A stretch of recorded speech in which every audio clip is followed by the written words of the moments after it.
Are you searching for the best in online black radio? Then go to blacktalkradionetwork.com, helping you filter through the noise. Real talk, black talk.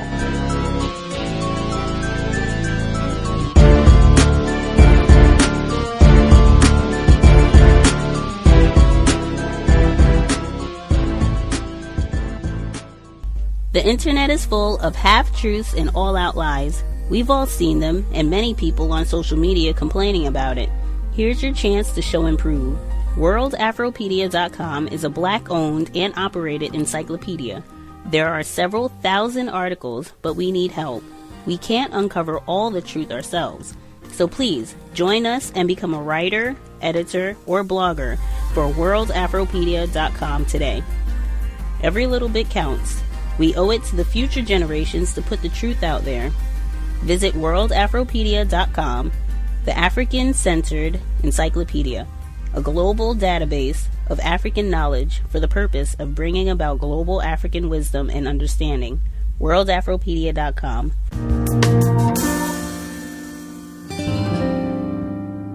Oh, we just loved it. It was hard to do, but when you got it, you got it.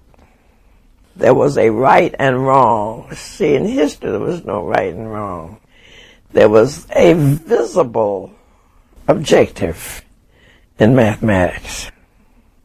And you knew when you got there. That's Katherine Goebel-Johnson. She is 98 years old. She's reflecting on how her love of mathematics led her to a remarkable career, remarkable especially for a black woman of her era. Katherine Goebel-Johnson worked for NASA, making critical calculations that helped American astronauts return safely from the moon and space. She was helping the U.S. advance in the space race, even as the advance of civil rights was still being fought for at home. And she wasn't alone in all of this. She was a member of a group of black women in NASA known as the West Area Computers. Author Margot Lee Shetterly has set out to shed more light on their contributions. She's written a book called Hidden Figures, and she joins us from Charlottesville, Virginia. Hello. Hi, Anna Maria. Thank you so much for having me. Before we start, I just want to make one thing clear. When we talk about computers in West Area Computers, we're not talking about machines, are we? We are not talking about machines. It's easy for us to think that in this day and age, when a computer is ubiquitous on our desktops and in our phones and even our toasters, that a computer always has been an appliance, when in fact a computer was a job category, meaning somebody who computed, somebody whose profession was to do calculations, a professional mathematician. For many years, this person was usually a woman. What types of work, then, were the human computers doing? In the particular case of the Langley Memorial Aeronautical Laboratory in Hampton, Virginia, what they were working on is aeronautical research, helping planes fly faster, higher, more efficiently, and safer. A lot of the work that's done today by electronic computers, long calculations, everything from simple but necessary arithmetic to differential equations, calculus, higher order math, that was done by women. This group of black women who came in and were working as computers were actually part of a larger group of black and white women. And we heard Katherine Johnson off the top there. Despite being in a lower position as a mathematician than the engineers, she played a key role in America's race to space. In fact, there was a special request for her from John Glenn, the first American to orbit the Earth. What's the story there? In early 1960s, Project Mercury was in full boom. This was America's first manned space program. 2 successful missions had happened, Alan Shepard and then Gus Grissom. These were suborbital flights, so basically the capsule kind of goes into space, something like, imagine a champagne cork being popped and then just, following a parabola and falling back to the Earth. Well, John Glenn's flight was going to be a real groundbreaking mission because he was leaving the Earth's atmosphere, orbiting around the Earth and coming back safely. This was a really interesting moment in space history because it was also a time when computers, electronic computers, not the female computers, were starting to take over from their human counterparts. You can imagine going into space is a risky endeavor, and there's so many things to check. And one of the things to do was to understand that the computer was functioning properly. So John Glenn asked Katherine Johnson to basically check the computer output. Let's make sure that these numbers are correct. Get the girl to do it. It's what he said. The girl being Katherine Johnson, and girl being the name for basically all of the human computers at that time. They were called girls. Of course get the they girl were. To do it. Yeah. These were the 40s and 50s and 60s. Times have changed significantly. But get the girl to do it. If her calculations match those of the computers, well then, I'm satisfied and, I'm ready to go into space. That is a great story. So you make the point that women were doing this job and that there were white women and black women. They were actually segregated under the original system of the National Advisory Committee for Aeronautics, the NACA. Yes, this was in Virginia starting in the 1940s when the Jim Crow segregation laws were still very much in effect. And so how did black women start getting those jobs? It wasn't until World War II, a time of all hands on deck labor. And in 1941, a labor leader named A. Philip Randolph essentially pressured President Roosevelt to open the federal government jobs, the civil service, defense industry jobs to African Americans. 2 years after an executive order signed by Roosevelt, 5 black women walked through the door at the Langley Memorial Laboratory. There were black men working there in a professional capacity at the time as well? There were not, actually. So the first black professionals to work at what became NASA were actually women. There were black men working there as groundskeepers, as mechanics, as janitors, all of that kind of thing. That is true. But it wasn't until the 1950s that the first black male engineers started taking jobs at Langley. So really, when we think about the first black Americans in the space program, we're talking about women. Now, there was segregation at the time. What was it like for those women at work? Because of Virginia laws, which required segregation, they worked in their own office, they had colored bathrooms, and they had a colored section in the cafeteria. It actually said that on the little label on the table, didn't it? There was actually a sign that said colored computers in the cafeteria, and that was where they were required to sit during lunch. You actually tell the story of one of the women who asked somebody else where the washrooms were. Yes. Now, this was in the 1950s. One of the women that I profile in my book is named Mary Jackson, and Mary Jackson has the distinction of being the first black woman to be an engineer at NASA. She was promoted in 1958 to become a full aeronautical engineer. And it happened that one day she was working with a group of white computers, and she asked them, well, can you tell me where the bathroom is? And they kind of snickered because, they said, well, we don't know where your bathroom is, meaning the colored bathroom. And you can imagine this was a moment where this woman, Mary Jackson, well-educated professional doing very well in her job, was confronted with the ugly realities of Jim Crow segregation there in this very professional workplace. So, it took a lot. I mean, I think a lot of times we think about the courage that it takes to protest and to make changes. There's so many different ways to do that. And I think to go into a workplace like that every day, a segregated workplace, and to still do absolutely top-notch professional work, it really takes a lot of guts. And I think that, the everyday courage of these women definitely created opportunities for women of all colors and for African-American men. And why was a job there worth putting up with that kind of treatment? Well, I think, a lot of jobs required, confronting that kind of treatment. For most, it's not like you could escape it at that time, is it? You couldn't escape it. This was a part of everyday life. Many black women worked in laundries. They worked in white people's homes. They did a lot of very difficult, dirty, often, underpaid, underappreciated work.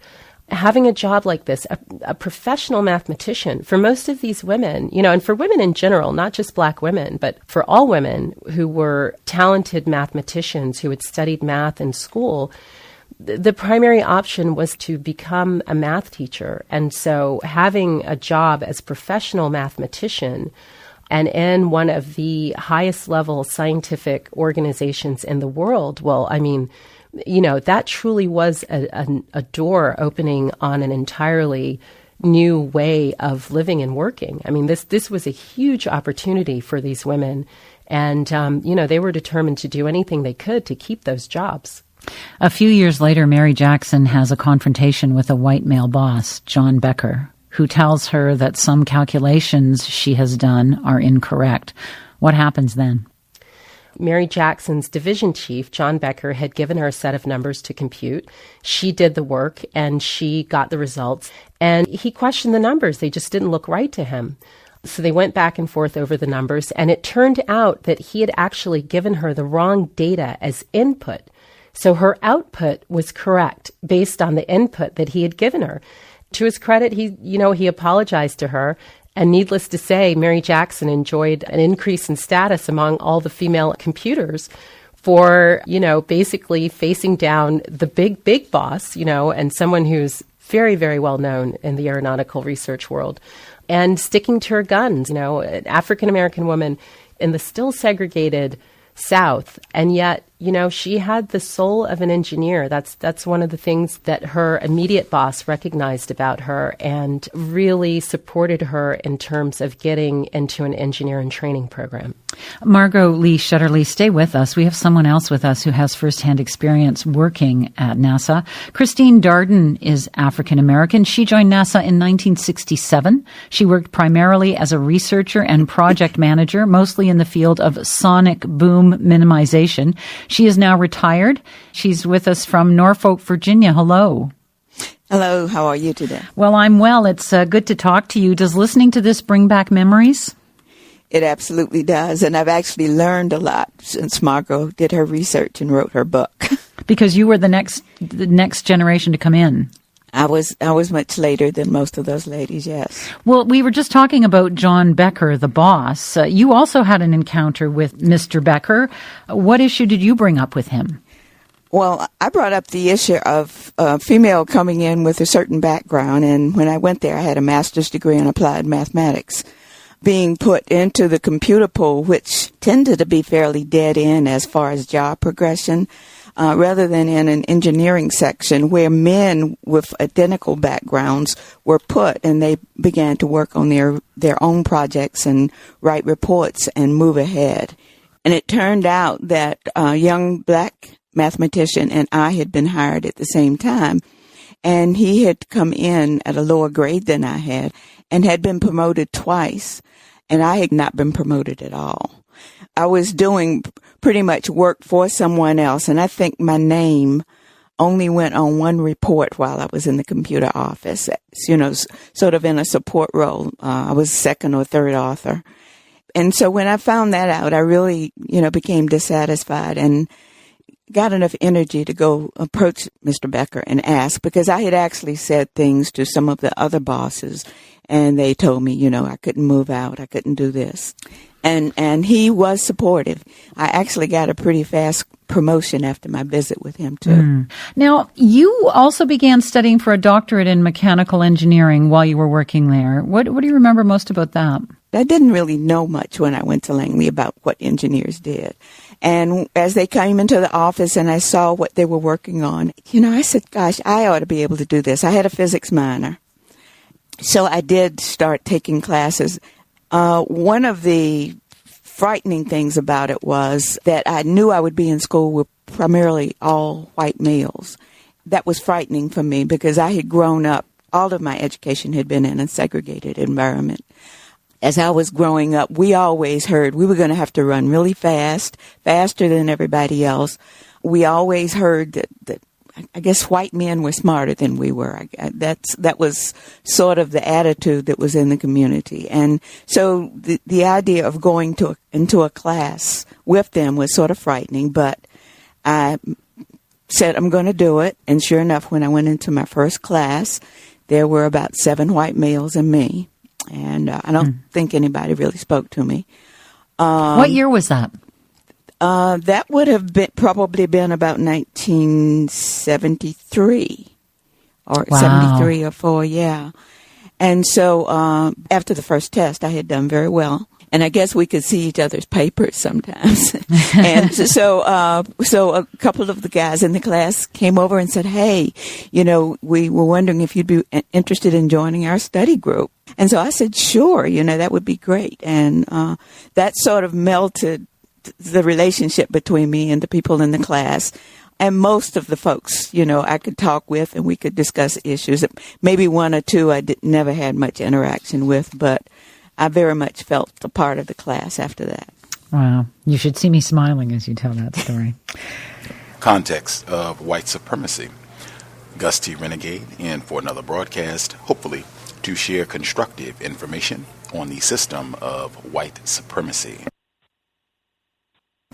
Today's date, Thursday, October 13th, 2016. So I have been told. This is our weekly forum on workplace racism. Feel free to dial in. This is for folks who have problems, whether it's something that's happening to you specifically, if you have observations about other things that are happening in your work environment.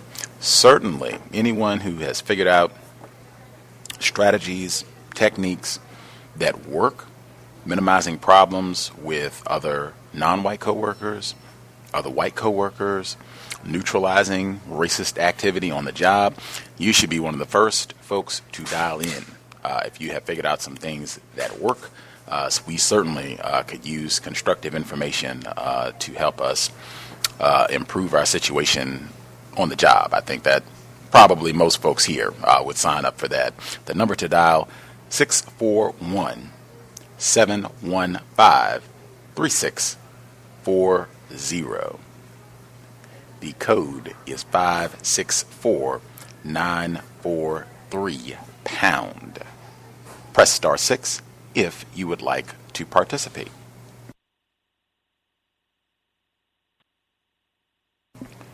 The number again, 641-715-3640. The code is 564943 pound. Press star 6 if you would like to participate. I will again stress this particular program, this is not a spectator broadcast. This is not, a program for you to snuggle up, have some grapes or whatever your other favorite snack item, get your comfortable spot and tune in and listen to other black people talk about their trials, tribulations, or strategies that have worked to help keep them from having troubles on the job. This is about sharing. I will state again, we have younger listeners, folks who do not have like a lengthy work history, so it's very helpful for them just to kind of get an idea of the types of things that they unfortunately might have to deal with, so they can already be thinking of strategies, what they will say, what they will do if they have to deal with any of these type situations. I think it's also very important just seeing the similarity with regards to the ways that racists, individuals classified as white, the ways that they target us on the job, just seeing how similar it is across region, across age group. It's the same types of things. So I think there's a strong value to that as well. And just, even if you're reflecting over your total work experience, right? Looking back when maybe you were a bit more confused about racism, the understanding that you have now, looking at situations, what you did then, what you would do now, I think that can be very helpful as well, even from a personal standpoint, just having some reflection as we all continue learning. As I've stated consistently for this program, really any program, but particularly for this broadcast, if you are unable to participate live, you can email your situation, scenario, observation, whatever your comments are, you can email them to me and I'll share on the program. We can certainly keep it anonymous. Email address untiljustice@gmail.com. Untiljustice@gmail.com.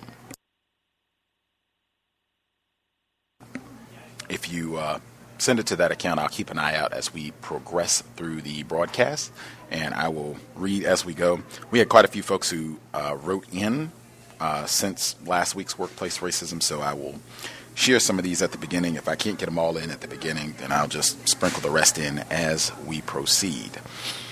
First one. I was listening to the previous workplace racism segment, and there was a black male teacher that mentioned not smiling enough in regards to applying for a job. This happened to me during a job interview with a school. I thought everything went great, and they even mentioned how impeccable my resume was. However, I did not receive a call back. I emailed them to ask what I could have done better. The supervisor that conducted the interview said, "You know, it's real difficult to say. Interviews are difficult. We don't always get these things right. There was just one thing though. You didn't smile enough during the interview. You were a little too serious and we didn't really get a feel of your personality. I took note of this, and during my next interview with another job, I smiled excessively. Needless to say, I got hired. My supervisor said, you know, one of the reasons I wanted to hire you was because of that smile. You have a great smile." Lesson learned. They don't care what we bring to the table in regards to teaching and education, just as long as we are not threatening and we don't scare the white female teachers. Someone said something about white female teachers being at the center of a lot of our problems with the racist educational system in the U.S., but proceeding. I think that's in The Spook Who Sat by the Door, second to last session tomorrow, where he talks also about black people being able to manipulate and get where they want to. Just keep smiling. Just keep smiling. Okay, next letter. Let's see. Okay, next one. Academic degrees insulting non-white people from racist man, racist woman, racist child. I have 4 degrees in both law and religion, plus 2 certificates in financial planning. In my humble opinion, degrees only expose us to the inner bowels of racism, white supremacy, and makes us just that much more unstable than a lot of non-white people, because we have been told that academia is a way to overcome discrimination. But when we see the machinations of white folks' supremacist structure and realize that the field of academics ultimately is not the path to get free, something in our brains click. Either we succumb in servitude to racism, scholars, teachers, researchers, professors, or other academics, or we lose mental control and emotionally try to feel out ways to regain control or not, and stay in a state of mental paralysis. Many people of my era grew up in segregation with black doctors, teachers, grocers, etc., and are finding the anomaly of racism to be quite disturbing. As Lord stated, and I found it true, we cannot dismantle Master's house with Master's tools.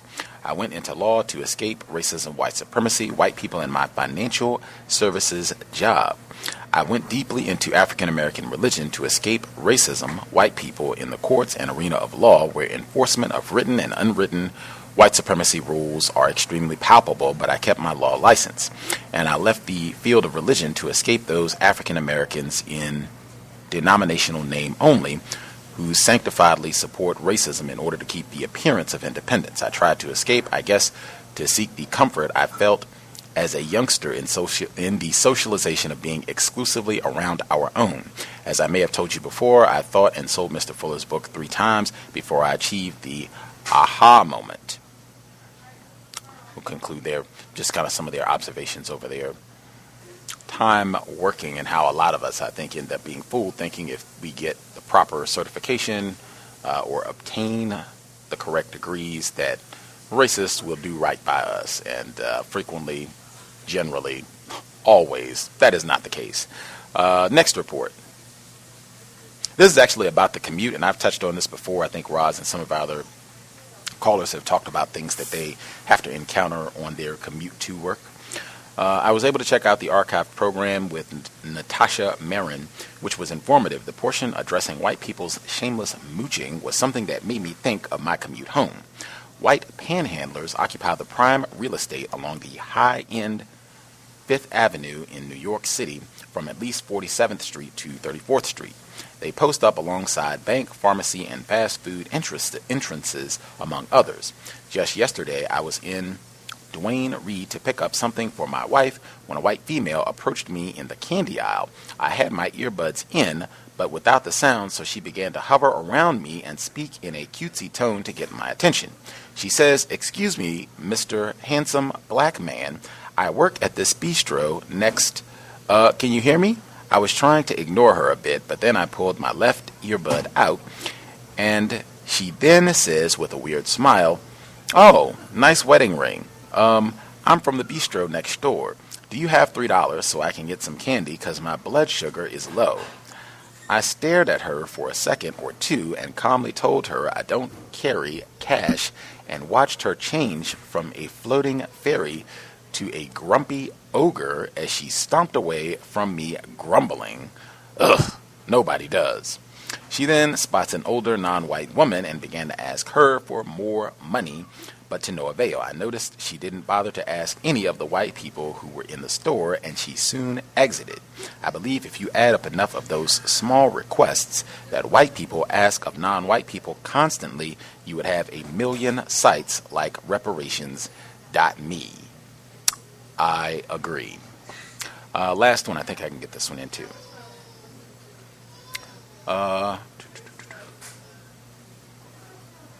This is our young caller. I will share this. This is his thoughts on the Birth of a Nation, Nate Parker's project, but that's not quite workplace racism, but I'll share that as well. Okay, folks that have commentary that they would like to share, if you have observations or thoughts on what any of the folks who wrote in, feel free to comment on that. If you have your own situation, that is certainly fine as well. The number again, 641-715-3640. And the code is 564943 pound. Press star 6 if you would like to participate. Folks who dialed in with a hand up, line should be open. Feel free. Can I be heard? Yes, sir. Gus, good evening. Good evening to all the callers. Then I used to write you all the time about those white people begging that same area. They got a whole bunch of schemes. And the person that wrote in, I would love to speak to that person because I would love to know what is a degree in religion. How do you get that? And how are you going to escape racism working at a law firm or working in the field of law? I mean, that's so old. Yeah. I was called a hooligan today at work. I thought it was very interesting. I couldn't really respond because the person who was eavesdropping walked away. I was talking to my coworker. He was actually talking to me about seeing Birth of a Nation. So I, said, "How was it?" So he discussed it with me. And then this white lady came and asked a question. So we got out of that conversation and decided that we were just going to talk about, whatever that she was standing in. So I said, man, I told him last time I went to the movies, I went to see The Purge, whatever, and da-da-da-da, and I was shocked at how expensive, just making small talk. So, she walked away. And the conversation that we was having, at this point, we're trying to fix the copy machine. We're trying to unjam it. It's a huge copy machine with different compartments that do different things, and the paper was all through it, in different places, and you had to unjam it so it could work again.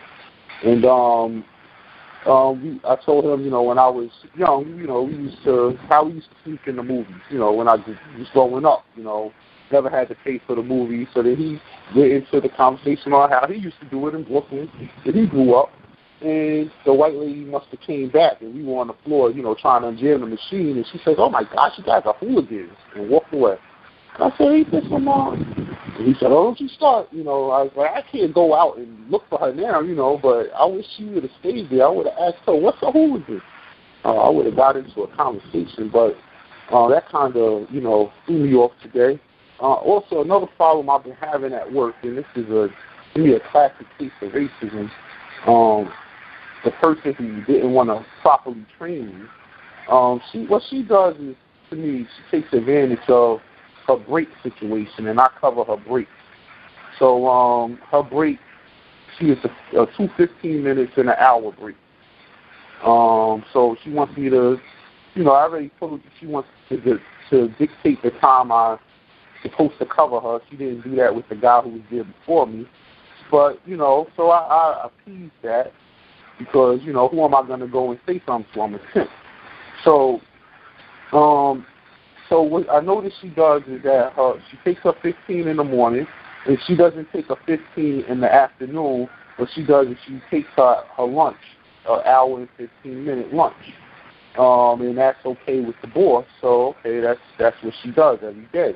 But what she really does is she goes and she gets her food and stuff, and she goes and prepares it. Right, while I'm sitting there. So that takes about a good 15 minutes. She goes to the bathroom and does all that stuff. Then she comes back and grabs her book and stuff, and I'm going to lunch. So now I've already been there 15 minutes, and she's going to take an hour, 15-minute lunch. So I'm covering her for an hour and a half. It takes away from my work, and this is the busy season in insurance, making booklets and things that's going out to the clients who offer insurance to the employees or whatever. So what she did last week, she got in trouble because I noticed now the guy I work with, he usually leaves at 4:30. I stay till 5:30. The boss usually leaves at 5. At 5, as soon as the boss goes, she gets up and leaves the desk. And I don't know where she is, but I just noticed this several times as I'm walking around the office doing my job that she's not there. And last week, the owner of the company called, and she wasn't at the desk. And she comes in the next day, and she got in trouble. So she tries to position the conversation like, "Oh, man, we're in trouble." And I said, "Well, what happened? Did I direct someone to the wrong place?" "Oh, no, what happened was yesterday I took a break at 5 to go to the bathroom because I couldn't hold it.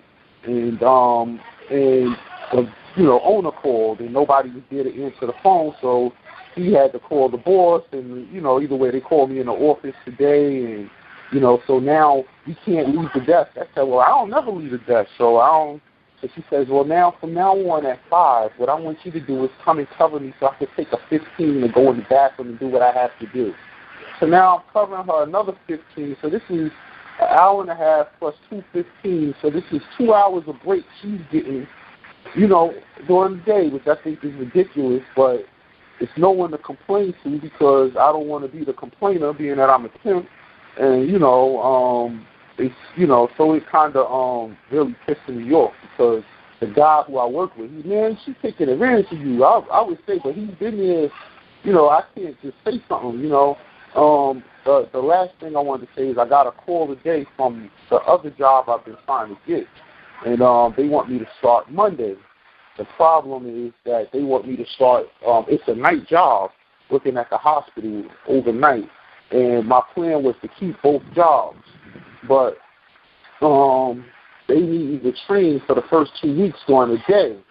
So I'm going to have to go in tomorrow and tell them that, hey, this is pretty much going to be my last, day, or, can I come back in 2 weeks? So I called the lady in the hospital back, and I explained my situation. Spanish, a Latino lady, a black lady who don't know she's black and speaks Spanish pretty much. And she kind of understood. She said, "Well, listen, I need you to at least train Mondays, Tuesdays, and Wednesdays for the next 2 weeks. And Thursday, Friday, you can work your night shift And that way you could at least be able to go there Thursday and Friday, see if that'll work for them. So that's the way I'm going to have to try to position it tomorrow, and hopefully it works for me. If anyone had any advice on how I could word things or work it, I would be very pleased. And thank you very much for taking my call, Gus.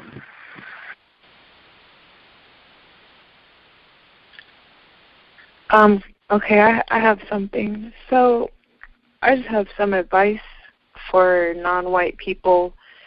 I have, in my opinion, I've kind of been working with this theory for a while, and I've seen it work well for some people. But what you can do is, if you try to get jobs that are online where you don't have somebody staring at you and then wanting to practice racism on you because of the color of your skin, obviously, that tends to help. So, like, for instance, there are people who sell things on eBay or Amazon and make a lot of money, and people don't know who they're buying things from. So they're probably going to treat your products as if they were from a middle-aged white man, with just, Amazon being in between. And then there are companies who do things like social media evaluation, and it's a decent pay rate. You can make like $15 an hour, $17 an hour. And I know black people who have been doing this for years. They do it from home. Nobody ever sees them. And like Lionbridge is one company, if you want to look that up. Basically, how well you do is just based on your ability to do the work, like scores that you get. So all they really care about is how well you can do the work, and that's just put up against everybody, and it makes it really objective because there's like a number that you could get for like an accuracy score for how your work is going all the time. As long as your scores are good, you really are not going to be singled out.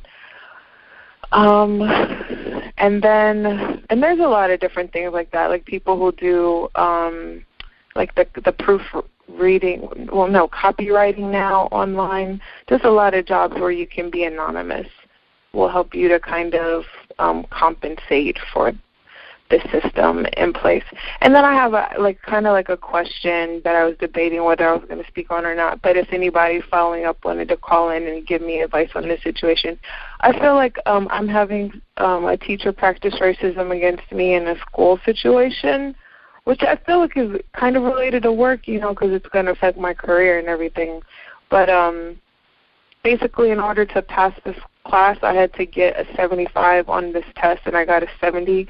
And this woman made me repeat it. And I feel like if I was a white person, she would have just been like, okay. So already that's like insane to me that I'm having to repeat this whole class for 5 points on a test. And now that I'm repeating the class, she basically doesn't communicate with me at all. She doesn't post quizzes or tests, even though we have like a contract in the form of a syllabus where it's like every week you get a quiz, every month you get a test. Like she posts no quizzes, no tests. Halfway with that, I'm just like, look, let me just take my test I need to pass over again, and then I'll be happy.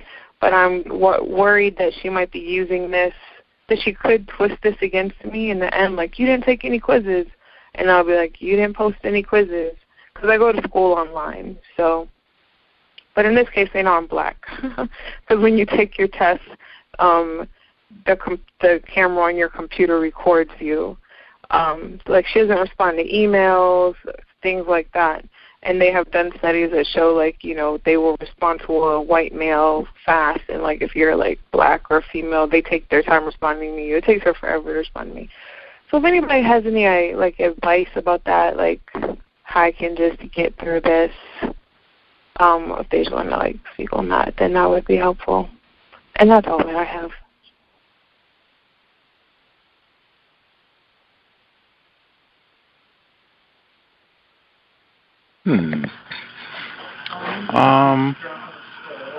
I was thinking about Thomas's situation first. I guess one thing I was going to say with Thomas's situation with the breaks, is that something like in the manual? Does it specify like how long employees get for their break or their 15-minute or whatever? Is that stuff in the manual? Well, I don't have a manual with the company. I'm a temp. I have my own manual with my company. you know, so I have no access to this company's manual. I mean, I still got to register for a paper card to get in the building in the morning, so I'm not an employee of the insurance firm, so therefore I'm not, you know, able to see their personal documentation. I'm sure I could probably ask the coworker for it or whatever, but he's been there 20 years. I doubt he still has it, you know, so, yeah, I don't know their policy. Okay. So what I was told was I would cover her for 15 minutes in the morning and an hour and 15 lunch. That was what I was told. Okay.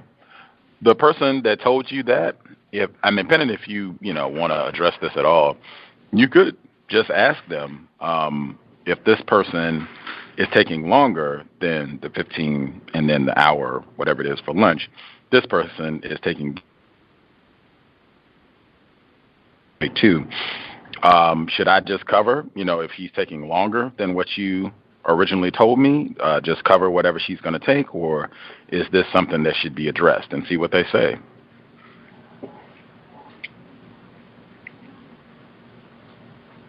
I had a question for Thomas. Just based on the female taking this extra time, it seems like she does this on a regular basis, so I guess she has this built out into her schedule in her mind. I wonder, do you think that she does drugs? Just simply because, drug addicts have to have their drugs at a certain time so that they don't go through withdrawal or whatever the case may be? She acts hard, but she just, she's not the most intelligent white person. However, she's smart enough to know she's white, so that makes her a lot smarter than me. But she's not the most intelligent white person. She's very all over the place, very ditzy. And I don't think it's so much of a situation. I think she just wants to get over it and have an extra time to read her little books and do her little makeup. And, she's an older white woman as well. Okay, thanks. That is your white moocher again. That came up before about blacks allegedly being the moochers and we just want welfare. The female caller in Georgia, I think that's great suggestions. I think we were having that conversation before about finding employment opportunities where maybe you can drastically minimize or totally eliminate having direct contact with the whites. If there are like sites that you would recommend that have maybe some listings of those type opportunities, that might be helpful. At least something kind of people can have on the side, just in case, if things get bad or get tight, that can be an option folks can explore. I don't know if you know any sites you would recommend people checking out. Yeah, another one that's really good, and they hire year-round, but, it's appen.com, appen.com. So they're basically always hiring, but sometimes they're not hiring. But if you just put in an application, for instance, when I was hired, there was a delay of a few months to where I thought like they had forgotten about me, but they're just, when they have another project come up. And it's excellent. Like I've seen black people who have social anxiety and can't deal with authority do very well for many years with these jobs. And they just pay you direct deposit. You work whatever time you want to during the day. I think it's great. So appen.com is one. Another one is Lionbridge, which is like LIONBRIDGE. I don't know if that's just .com, but that's the company, and you would be able to find that online. And basically the typical way that you would find out about the jobs, like try to find like a tab on the main page that says something like careers or work with us or job opportunities. It should be pretty straightforward once you get to the website, like how to go through the application process. And there's a lot of different online type things, and I think that will increase. And so I think I feel really positive and hopeful about that's like going to be really great for us. And even I think people might sleep on eBay and Amazon. There are groups that you can join on eBay and Amazon and see where people are making 6 figures a year, $70,000. It's really however much you want to invest, and it's close to entrepreneurship because you do have to purchase the product. But I mean, Amazon has like rules, and these people discuss like strategies for things, and they open up different like markets and avenues all the time. Like they just started selling food. You could do that and get really into that and be even more independent and not have any cap on your income. And this is another thing that you can do anonymously and so not have to deal with the racism. It's very endless list. There are also books that just list online work. I think a lot of people shy away from it and think that a lot of this is not legitimate and it's scams. Of course, definitely be aware that there probably are some fake things. There have been, I remember when I was little, there used to be these work-at-home things like envelope stuffing, and you gave them $50 and then you never got paid, and it was weird. But there's like real jobs and real companies, and a lot of legitimate companies are doing remote hiring now too. So you can get books online that just list like hundreds of places that hire for work online, and I think it's great. It's more healthy too. No commuting, no eating crazy fast food in the middle of the day, just being at home. It's more balanced life, work-life balance. So. Spectacular. Appreciate that. If folks have any other commentary on that, feel free also. I know we have listeners who are definitely interested in that sort of thing. Anybody else that we haven't heard from? If you had commentary, questions, or your own situation you wanted to share? Madam Hurd? Oh, go ahead, lady.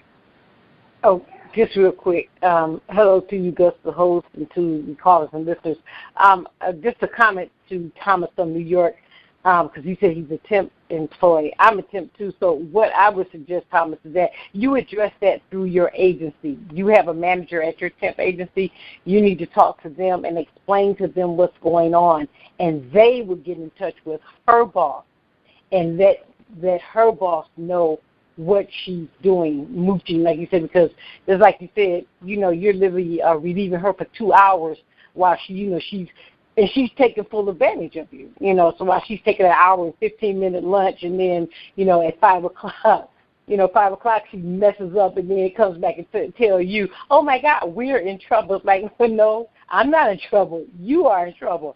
But my suggestion would be address it through your temp agency, because your manager, in a sense, she's abusing you. And that agency is not sending you there, to be abused by, who you're working for. So, she's just way out of bounds. So I would just suggest that you talk to your manager at your agency and let them handle it with her boss. And I'll mute myself.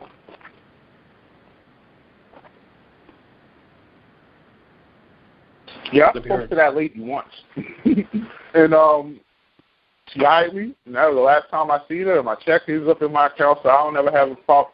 You know what I did do, though, was last week when this all really started. I put on my time sheet for this week that extra half an hour. So I'm going to see what happens. Yeah, because your every day I put an extra half an hour, because what I've done is, being that it throws me off that last 15 minutes when I'm supposed to be doing stuff, it kind of throws me off, so it takes me longer to finish, which I don't have a problem. So, hey, now you got to pay me an extra half an hour, because in order for me to have everything you want done for the morning, it took me an extra half an hour to sit there. So I'm just waiting for them to come to me like, how come on your timesheet because that's the way I feel like I can address it without snitching or causing a problem with this lady who, even though she's not the brightest crayon in the box, she has a lot of power, and she can screw me over if she wants to, So I just really don't want to, snitch on her and make me her enemy, you know what I'm saying? Yeah, I get that. So, well, like you say, if you are adding that extra half hour, because believe you me, eventually they will ask you what's going on that you're doing that. So that's the best way, for you to handle it. Because I get it, you know what I'm saying, about the snitching, especially because you work with her and you know what she can do, what she's capable of doing. But my thing was just that because I do it, like you say, you add the companies, it really is a concern about you. They pay the agency for you to be there. But, if you mess up, then you out the door. But so if that's the best way that you feel to handle it, I definitely can understand that. Can I be heard? Yes, sir, Tapello. Okay. I would make a complaint with both entities, the one that you're going through to get to that job, and the manager or the liaison that brought you in. I would go to them also and say, like Gus suggested, is this supposed to happen, or how does the break supposed to work? Because they're the people on site that can give you what their policy is right on site. Because you're being leased in to work, and you're working under their policy. So I would make complaints with both sites.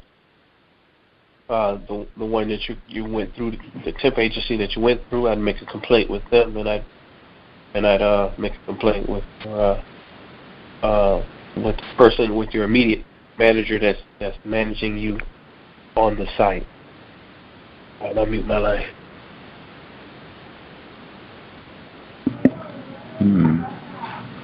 See. Other folks that are with us that we have not heard from, if you either had your own situation or if you wanted to speak to something we've discussed already, you should be with us. May I be heard? Yes, ma'am. Hello, Gus and callers. My situation, I actually have two. I'll start out with the least of the worst ones. So my supervisor, he's of course a white man. He's been with the company for at least a couple of decades. I'm not quite sure why, because when I speak to him, his intelligence level of the procedures and the policies is terrible. So I have actually taken the step and complained to his supervisor, who is, of course, also white, and they've said, well, just give him time. He just needs to, because he's actually he's actually a new supervisor over me, but it's been almost a year now. But they just say, give him some time to learn it, and he should, everything should be fine. If you have any questions, still go to him. Now, mind you, when I go to him, he does not know what he's talking about, and it ends up him asking me more questions, and I basically have to come to my own conclusions.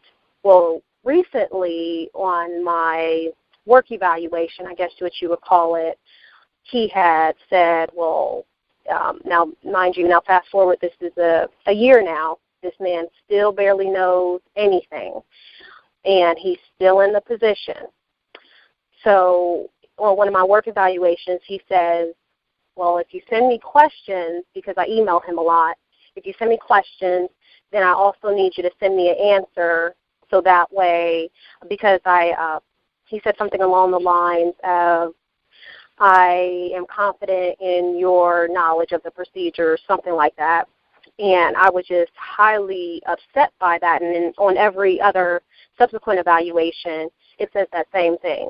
So it definitely makes me hesitant to ask them any questions, and I typically don't ever try to even really communicate with them because I feel like, he's an idiot. Sorry to just put it out there, but that's how I feel. Well, and I honestly feel like there's no one's actually doing anything about it, and I'm starting to get depressed, because I feel like if I do so happen to mess up on one of these procedures, and if it has something to do with a law, like one of the regulations that my company has to go by, then that can come back on me, and there's really nothing that I can't necessarily say, well, he doesn't know, I can't go to him, because I've already made that clear, and they're not doing anything about it. So that's the first thing. The second thing is that before I started to become more codified, I was hanging out with with non-white people and with white people at my job, and I had a white coworker who I felt like I was friends with. Somehow, somewhere along the line, the white coworker, the woman, she started to feel comfortable enough with touching me. And almost every time that I see her now, and I usually don't see her that often now, because I've kind of moved around within the company, she feels like she has to touch me. And she does it in front of people. She does it when it's just us. She does it in front of people. And it's not just like a tap on the shoulder. No, it's actually something to where it makes other people feel uncomfortable. And I feel like I've been very introverted all my life, and I barely speak up. So I feel like I've let it go on too long, but I don't want to necessarily cause too much of a stir and making it known that this is it's gone definitely too far and too long. I'm not quite sure why she's so envious of a part of my body, but it's something that she kind of feels like she always makes known, whether it's around white people, whether it's around non-white people, it doesn't matter. She always feels like she has to touch me. So those are the two observations I have.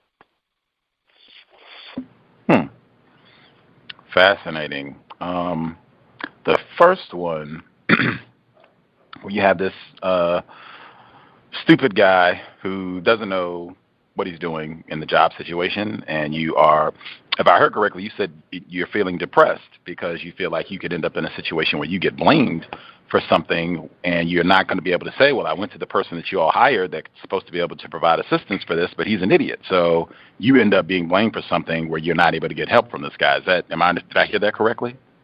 Yes, and actually, even to add on to that, prior to them putting him in this position, there was a young black female who knew the position, knew his job, knew everything that he currently does, but they would not give her the position. They kept basically beating around the bush as to why she couldn't have the position. And finally, one day when she applied, she said they told her that she would have to be in a different area of the business.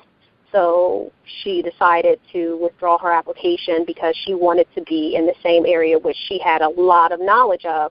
And then it turns out that they end up hiring this white lady, also not very smart, from right off the street, so basically outside of the company. And so she ended up finally leaving our company because of that. Just a gentle reminder for listeners. I have said before, and even the caller who wrote in about obtaining degrees, academic success, that doesn't really do anything in terms of, I brought this up before as well. I think there are many black people who have ended up being depressed, frustrated, whatever the case, because they thought, hey, if I just show up and I'm competent and I do quality work, that, hey, I won't have a problem. I'll be accepted. And that's just not what we typically experience at all. You can be super competent, be efficient, making lots of money for the company.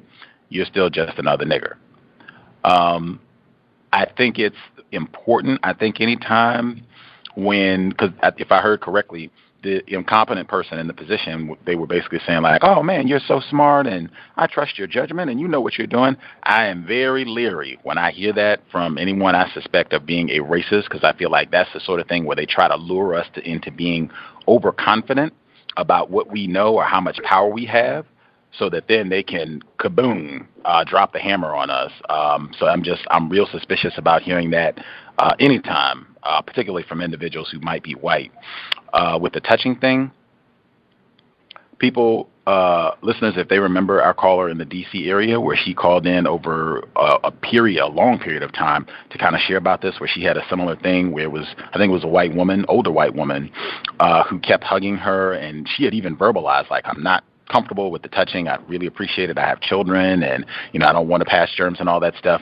And this white woman just kept doing it, and she became more, in my opinion, she became more deceptive about it, because she would wait to sneak up on her when her back was turned, so she couldn't, be evasive about it, right? She couldn't put her arms up or see it coming or anything. She would wait, or like I think one time she even said she was on the phone and she was going to put the phone down, and the white woman snuck up and hugged her from behind then, so she's totally unaware, and I don't even know what's going on. I'm just being snatched and groped. With that, we've talked about that before. That's why I said I always think it's important if you start a new job, ask about unwanted touching, sexual harassment. Ask about that so you can make it known that you're very serious about not being a victim of that on the job. I think it can be more difficult to get that stopped if it's something that's been going on for a while and you haven't said anything, you haven't made it known that you're not comfortable with this, or you ask the person to please stop. Yeah, it's like I feel like I was definitely, because I feel like I called him yesterday and asked about, being friends with non-white people, and I feel like at that point I kind of felt like I was confused, but I don't quite understand where the envy, or because I feel like it is truly envious of the reason why that's why she's actually touching me, because she kind of led to it, and it's definitely in an inappropriate place, and it makes everybody around uncomfortable because she just does it whenever. Yeah, I would totally see that as an act, view that as an act of racism, sexual terrorism, and I would just make it very clear that you're not comfortable with that type of touching. Just be very clear about that. I know I've spoke with Mr. Fuller about this before as well, and it was with the exact same situation. It was a black female being hugged by a white woman. In your case, you're saying she's actually touching a body part, but same thing, unwanted touching. And he said, just make it very clear, like, I cannot do that. And then anytime forward where if it even looks like she's coming to get close to you, I would back up, hey, we can be courteous, we can smile, we can talk about whatever, but I just don't do a whole lot of, groping on employees in the workplace. This is a business environment. Let's conduct ourselves as such. I have a question. I have a question of the young lady. Yes. Mm-hmm. Ma'am, is the male that's training you, is he the only one that can train you? Can you request another trainer and just say, I'm just not getting it with this? He's not explaining it well. Maybe somebody else can help me out, help train me on this, whatever you're doing. Is there another person that can train you? Well, actually, that's the thing. He was hired to be my manager. And so when they hired him, I don't know if they just wanted to make sure, because I feel like his last the position that he was in previously, somehow it was, I guess it was being dissolved or whatever. And so I don't know if it's just that they just wanted to keep him in the company and just place him somewhere. But it's not like, I would be better off just going over the procedures myself and it's not necessarily something to do with training. And that's the thing. It's like, he's consistently been incompetent, and I've actually been the only one out of the group of people that he's over that has actually stepped up and said something on multiple occasions. So I don't feel like, and actually, and the really bad thing about it is that, just referring to like what I said before, like the younger black female, that was the one who knew the procedures and knew the policies inside and out, but they did not care. They just let her leave and just left us with someone who doesn't know, and there's really not too many people within the company who can really give us the guidance that we need. Do you think the white superiors there, do you think they know he's incompetent? Absolutely, because we actually had a meeting, our group, about him, because we had so many concerns, and we actually used to go to the younger black female a lot when he was actually placed as our manager, and he kind of course, felt some type of way about it. And so that's when we end up having a meeting, and like I said, I was basically the only one out of the group. There's, I would say, about 8 people who we all basically spoke amongst ourselves, and this was black and white people. And we always speak amongst ourselves about, something has to change, but yet I was the only one to actually speak up. And at that time, in that meeting, it was him and his supervisor and then the rest of the group. So that at that point, I addressed all the issues, and I actually, with me, I come with evidence. I write down notes. I have emails, stuff like that, and I pointed this out and asked them. They're like, okay, we'll give him some time. Time moves forward. He still doesn't know. They're like, okay, we'll give him some more time. He still has a lot of different things on his plate. And then, so I'm like, okay, well, since they're not willing to give me the proper guidance, management, whatever, I asked, well, let me just go to a different area. They're like, no, this is the best fit for you. And so I feel like that's where my depression is starting to come. And I'm actually, like, struggling now. And I feel like if at any point in time, if I make a mistake, I know that I wouldn't be surprised if they were to let me go.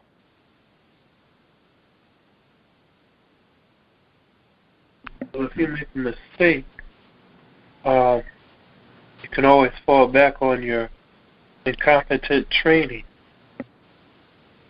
and guidance. And you have your emails and your notes to say, hey, I asked about this and I asked about that, and I never got a response. Can you explain why? You see. You just keep your note and don't speak up so much. Don't share your ideas that somebody else can use. As if unless you're going to be a manager yourself and take over his spot, I wouldn't share none of your ideas for their business so they could benefit off of you. Okay, thank you. I just wanted to emphasize make sure you have your notes, because I think that would be very important if anything does come up, that the inadequate training that you received, document when you asking about things that you don't understand or trying to get accurate information to make sure that you're doing correct job. Document and try to have electronic, like email documentation. That way you can have evidence of you seeking assistance when needed, and they did not have adequate resources to help you. I think that would be phenomenal to have that documented. We had other people that dialed in as well, just if they either had questions about your situation or any of the previous callers that have dialed in. I just wanted to ask, ma'am, is it okay for us to ask where exactly is this white woman groping you at? Is it okay to ask? That's fine.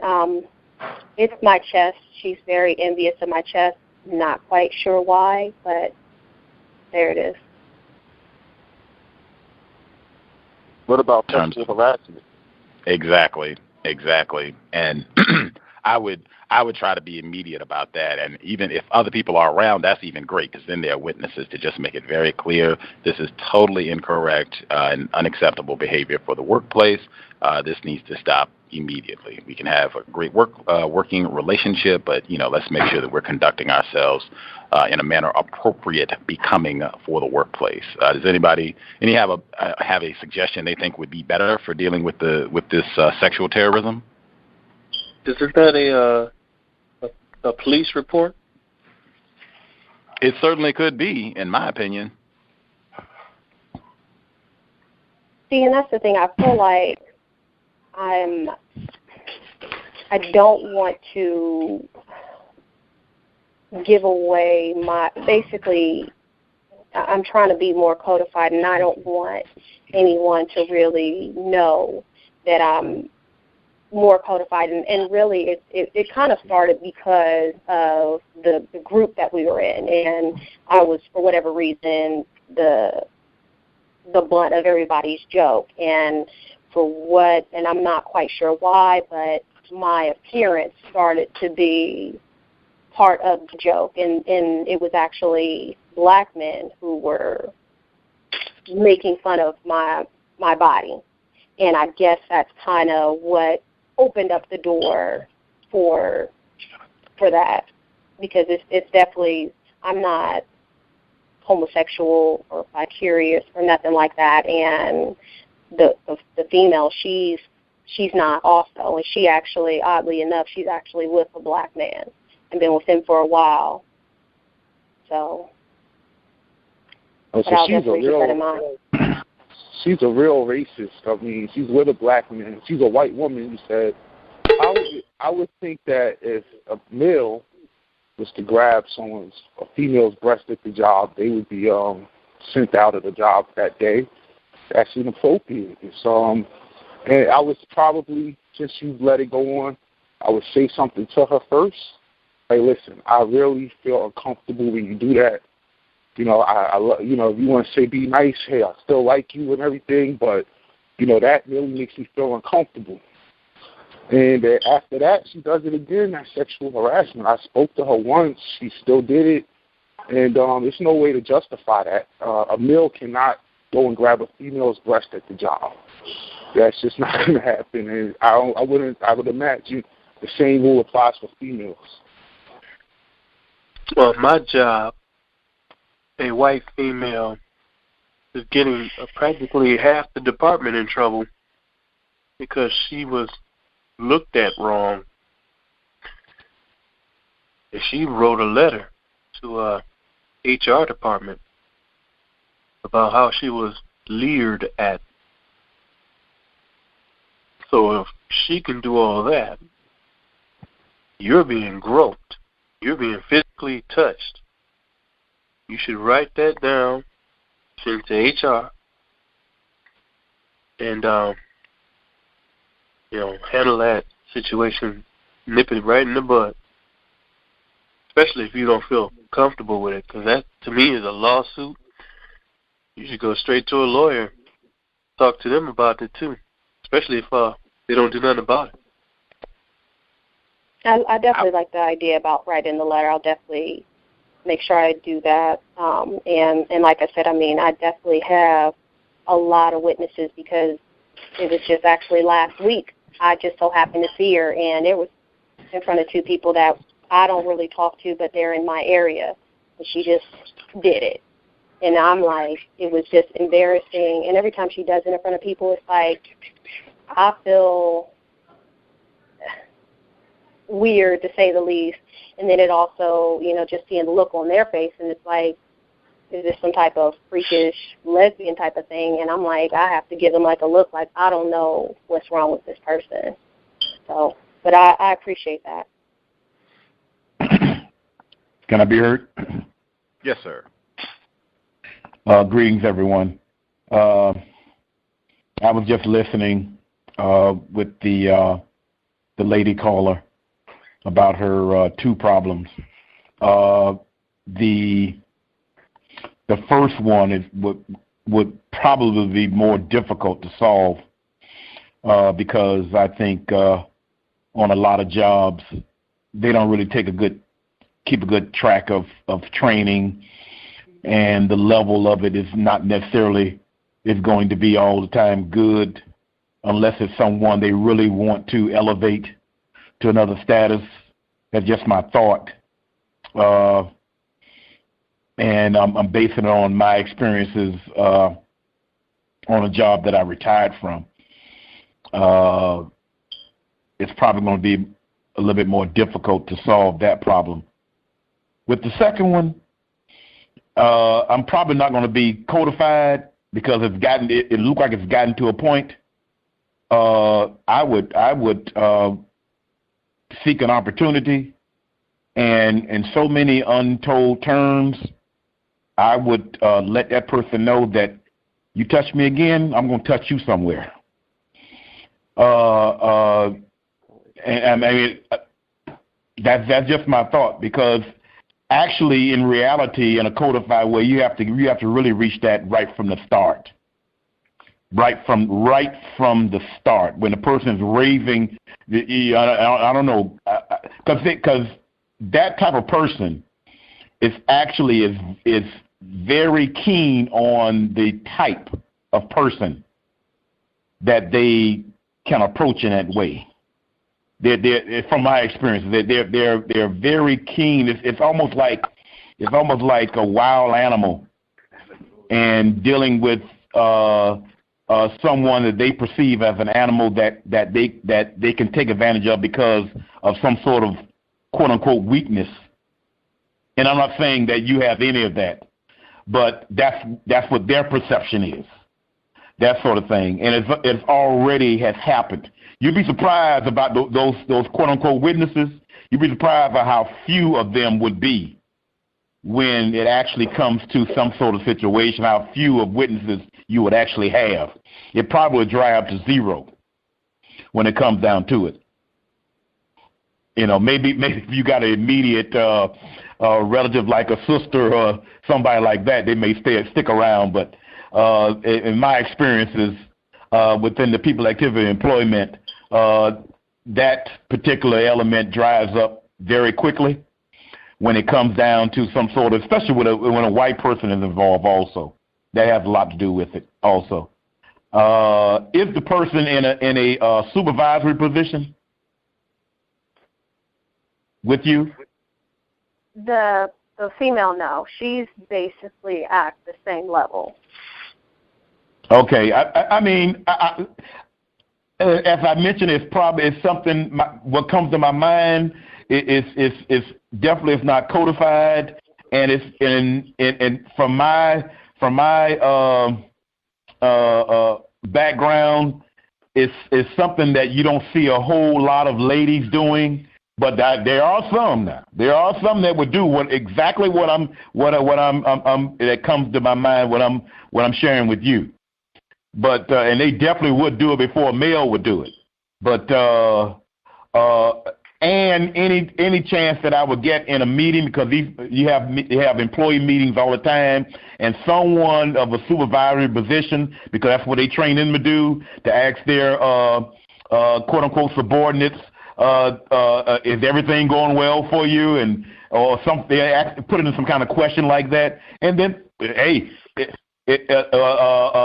bring it up, and from what I'm gathering, what I'm listening from you, as far as what tells me what may be something about your personality, like you really don't want to mention a person. So I don't want to mention a person because I'm afraid of what kind of pushback may happen, but it has happened before, and I'm going to keep bringing it up to you if you keep asking me about it. You know, maybe that would be a solution, well, at least pointed in the right direction as a solution towards it, because by that person, that supervisory person, or who's the owner, or maybe whoever that person is, chairman or whatever, CEO, they ask that question because they asking it from the standpoint to try to find out on what the employees are thinking about and what they're going through and whatever stuff like that, and just keep bringing it up. Just keep bringing it up. Eventually, they'll find out on who the other person is. Maybe they'll find out who the other person is, and then they'll bring that to them. It's not. I mean, it wouldn't surprise that person, because that person knows what they're doing. They know what they're doing. They know what they're doing is incorrect, but they're just banking on the idea that you're not going to address it. And so far, they're correct, as far as from what I'm hearing. I'm not on your job, and I don't know you, but it sounds like so far they feel quite comfortable and they're correct. But you're going to have to start saying something about it, putting some kind of action towards it, because it's not going to change, because that's what some people do. That's what they do. You know, I mean it's what they do. That's all I have to say right now. Thank you. I had a question. Oh, go ahead. I'll go after you. All right. Hey, everybody. How you doing? This is Gerard from Brooklyn. I called a couple weeks ago. I had an incident with the lady in the elevator. I was just calling to give an update. It's been a couple weeks, but I actually, like, the next week I went. I had a meeting with my job when we had a staff meeting. So I was codified. I brought up the situation. You know, what do you do if you feel like somebody's going too far with the sexual thing? I didn't get any response in the meeting. The supervisor pulled me to the side after the meeting, and he asked me what was going on. He wanted to know, you know, what lady was it. And so I didn't really want to give no information like that. But I guess I'm not sure if they figured it out. I don't know what. But ever since then, a lot of the males, especially the white males, been really aggressive, volatile towards me. I actually got a new job, so I don't work there anymore. But there was the supervisor. The supervisor knows me from the boxing gym. I used to box. His son boxes, so he knows me from the boxing gym. So I guess they found out that I used to box, and I think with the whole situation with the female, she was they were pretty upset about that, and they kept asking me questions. A lot of the white males that never spoke to me before started questioning me a lot. I wasn't really giving no answers, so they really tried a couple of times to start altercations. I didn't really give into it. Nobody really put their hands on me and nothing like that, but they tried to say certain things that would lead to an altercation. But I was codified. I just let certain things go. So I just started. I'm at work right now actually, but I work nights now. I just started on this job Monday, so my last week was last week. So I had put my 2 weeks in, so I was there for 2 weeks. And the last day I was there, I'm cleaning out my locker. And I think I said before that we deliver books and movies to certain prisons and certain districts in the county. And so when I'm emptying, so the last day I'm emptying out my locker, I don't know if you guys know, but there's I'm pretty sure you guys know, there's the Spike Lee movie, Jungle Fever. The cover of the cover of the DVD has like a black hand and a white hand. So I'm emptying out my stuff, and the last thing on the shelf of my locker was the Jungle Fever cover, and it had the black hand X'd out, and it had the word nigger on top of it. So that was real interesting. But I got out of the job. I got a better job at night, but it was a hell of an experience the last 3 weeks, and I meant to call in. I've just been busy, but I really wanted to let you guys know that I'm actually at work right now, so I can't really talk that much, but I just wanted to put that out there. Thank you. Thank you for the update. If you have time, I know you're on the job, but if you have time, quickly, what exactly did they say to you to try to provoke a fight? If you can give like a specific example, and then knowing how things played out, would you do the exact same thing again to address the situation, or would you handle it differently? The things they try to do to provoke was I guess I'm pretty sure the racist supervisor let them know, first of all, that it was my last 2 weeks. So and let them know that I used to box. So I think that made a lot of white males uncomfortable for whatever reason. And a lot of them is just, there's a couple guys in there that say they do MMA. And, one of the white males came up to me and he was like, oh, I know you box. I know he was like, oh, well, I know you box. I do MMA. I'm pretty sure I can handle you or something like that. And, I turned around and I said, what? You know what I mean? And then they would, be like, oh, no, I'm just playing. But and then another white man was like, he wanted to we were leaving work, and he wanted to he was like, oh, well, I kickbox and I box sometimes too. You're not the only one. Would you, we could spar if you want to. And they would just say slick little comments like that. But I just felt like the energy was they wanted me to put my hands on them, so something could happen. And it was really over this female. And that was basically the vibe. It was always, they were really questioning me a lot about, oh, well, what was the girl you was talking about? Or they were bringing up the girl, or well, was it so-and-so who was doing this? And these people never talked to me before, like they didn't even like me. So it was just a lot of incidents where they were asking questions and then they would say little slick comments. A lot of them I don't even remember. Like I just let them slide off my shoulder, but I do remember the guy who said he did MMA said he thinks he can handle me, and then another guy wanted to know if I wanted to spar sometimes. I don't, he thinks he can handle me. So two dudes said that to me on the way out of work one night, and it almost got into a situation where it almost got brought to a level where I felt like I was gonna have to handle myself, because then I thought they were going to try me, especially when I'm walking to my car at night, because we leave sometimes. We used to leave the building at night, and the guys who stayed later, we used to walk across the street to the parking lot, and it was kind of dark, and they just kept bringing up things about boxing, and I knew the racist supervisor told them, because they never knew this about me. And then all of a sudden he let it go the last 2 weeks, and they were just acting real hostile, acting like they were going to do something. But I can handle myself, and they knew that. But I think they wanted me to do something first. And, you know, I didn't do it. And as far as the question, would I do it again? I thought I was very codified. I mean, I think I would do it again. I just feel like it was just a lot of jealousy.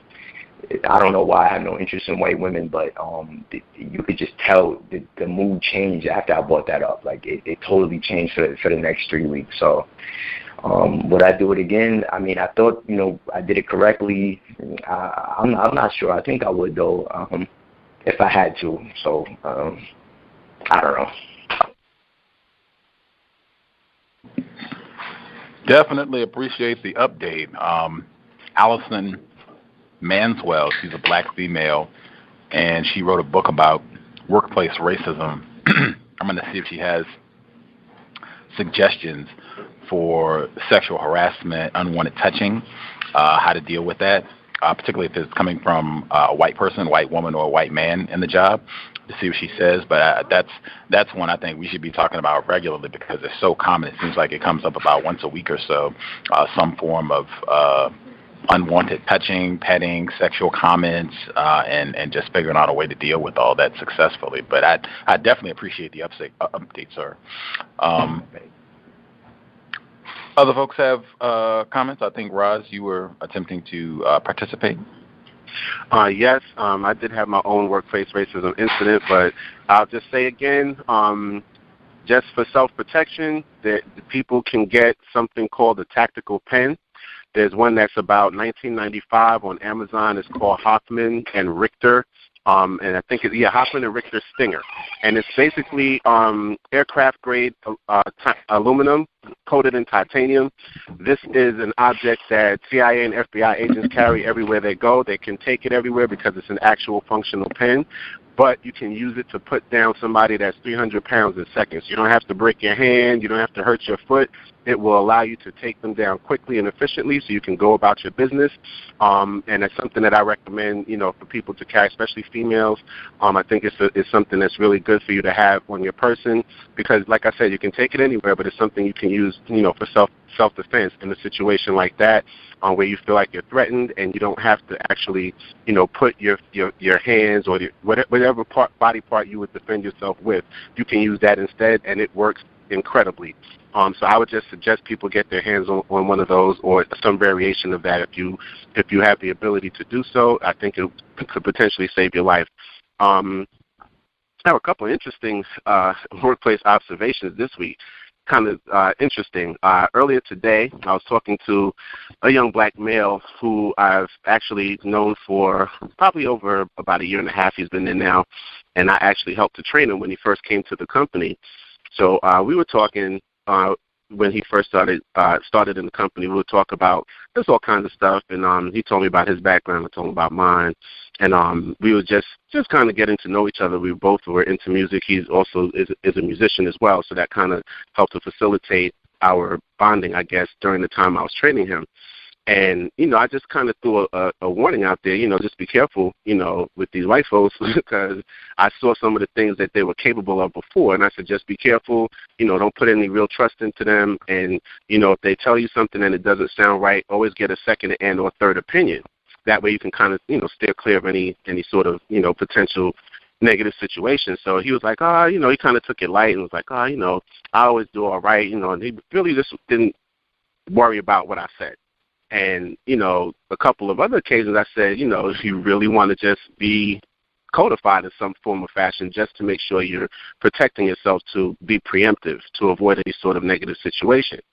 So we hadn't had contact for a while as far as sitting near each other because he's in a different area than I am physically, and he's not on the team that I'm on. It's only 4 of us, and he's not on that team.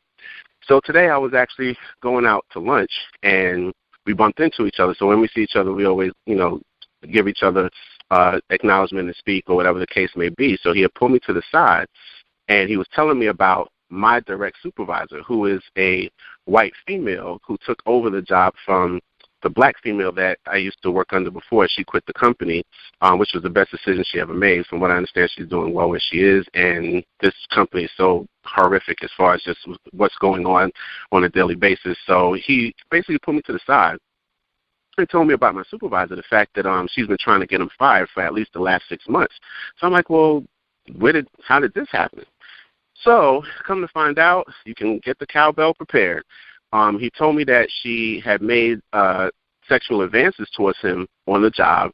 He thwarted those sexual advances, and ever since he said she's made up different things to try and get him in trouble. She's tried to put him in different positions where he can make a mistake that she can try and capitalize off of to get rid of him, and she's been unsuccessful. She just tried to get him written up. Just last week, he told me she tried to get him written up for some frivolous nonsense, and she's gotten HR involved, and she's actually gotten a couple of other white female supervisors involved. But none of those people are really aware of the sexual element and the fact that she did come on to him first, and once he did not respond to her advances in the way that she wanted, it turned into what it's become now. So I talked to him, and I told him, I'd asked him had he been documenting these incidences just to make sure he has, some sort of history there, and he said that he has been documenting it. So I also suggested that he get a USB recorder. I did let him know that in the state of New York, it is legal to record your conversations as long as one of the two parties being recorded is privy to the fact they're being recorded. And, of course, if he has any conversations with anyone, he's one of the two parties, so it's good to go. So he was actually aware of that. So I explained to him where to get it. I actually went and sent him a link to the area on Amazon where he could actually directly purchase it because it's only like $11.99 for the USB recorder. I explained to him how it works and how he can utilize it to facilitate recording his days. And any conversations, any meetings he has with anyone, so that way he has their voices recorded. So if they say that they didn't say something they actually said, he can always play the recording to cover himself. So he was really thankful about that. But what he acknowledged was the fact that I tried to warn him earlier. And, he just, black male, Chicago, just a different type of lifestyle, I think, where he did not take racism, white supremacy seriously. So when he met me, and I wasn't, overly intense with it, but I just wanted to look out for another black male and say, hey, just be careful and be codified in how you function, and give him insight on how to avoid the situation. And he actually acknowledged that he wished he listened to me before because he could have, avoided this now. I didn't chastise him or anything like that. I said to him, this was what I was trying to avoid. I didn't even know this was happening to you. I said, I'm sorry this is happening to you. But I said, that's why I tried to have those conversations, just to help you avoid, because I know how this place is, and I know how white people function in general. So you just always want to deal with them in that way. So actually, his whole mindset has shifted now because he's seen them form like Voltron on him, because she's involved other white supervisors and even human resources in her attempts to get him removed from the company. So I just want to throw that out there. It's just something that really kind of caught me off guard because, like I said, we would see each other in passing, but this was the first time he actually just pulled me to the side and wanted to have this conversation. And I just found it fascinating. And, again, I just wanted to do something to assist him in trying to alleviate the situation as best I can. Yesterday, I had gone for a job interview. This is the second interview for the job that I told you I went for previously. They called me back for the second time. I actually saw another black male who transitioned from my company to the same company I interviewed in. He's the one who actually mentioned that job to me. So we had a conversation, and the interview went very well. So right now I'm just waiting to get the final word. The next step will be for them to get my references, and then from there, once they contact the references and verify that, then it would be basically moving forward with the hiring process. So hopefully that, goes the way that I'm hoping it does, so I can transition out of this plantation that I'm in. But on the way home, this is crazy. I'm standing there waiting for my wife to pick me up from the train station, and there was a black female who was getting dropped off at the train station by another black female. They were in an SUV.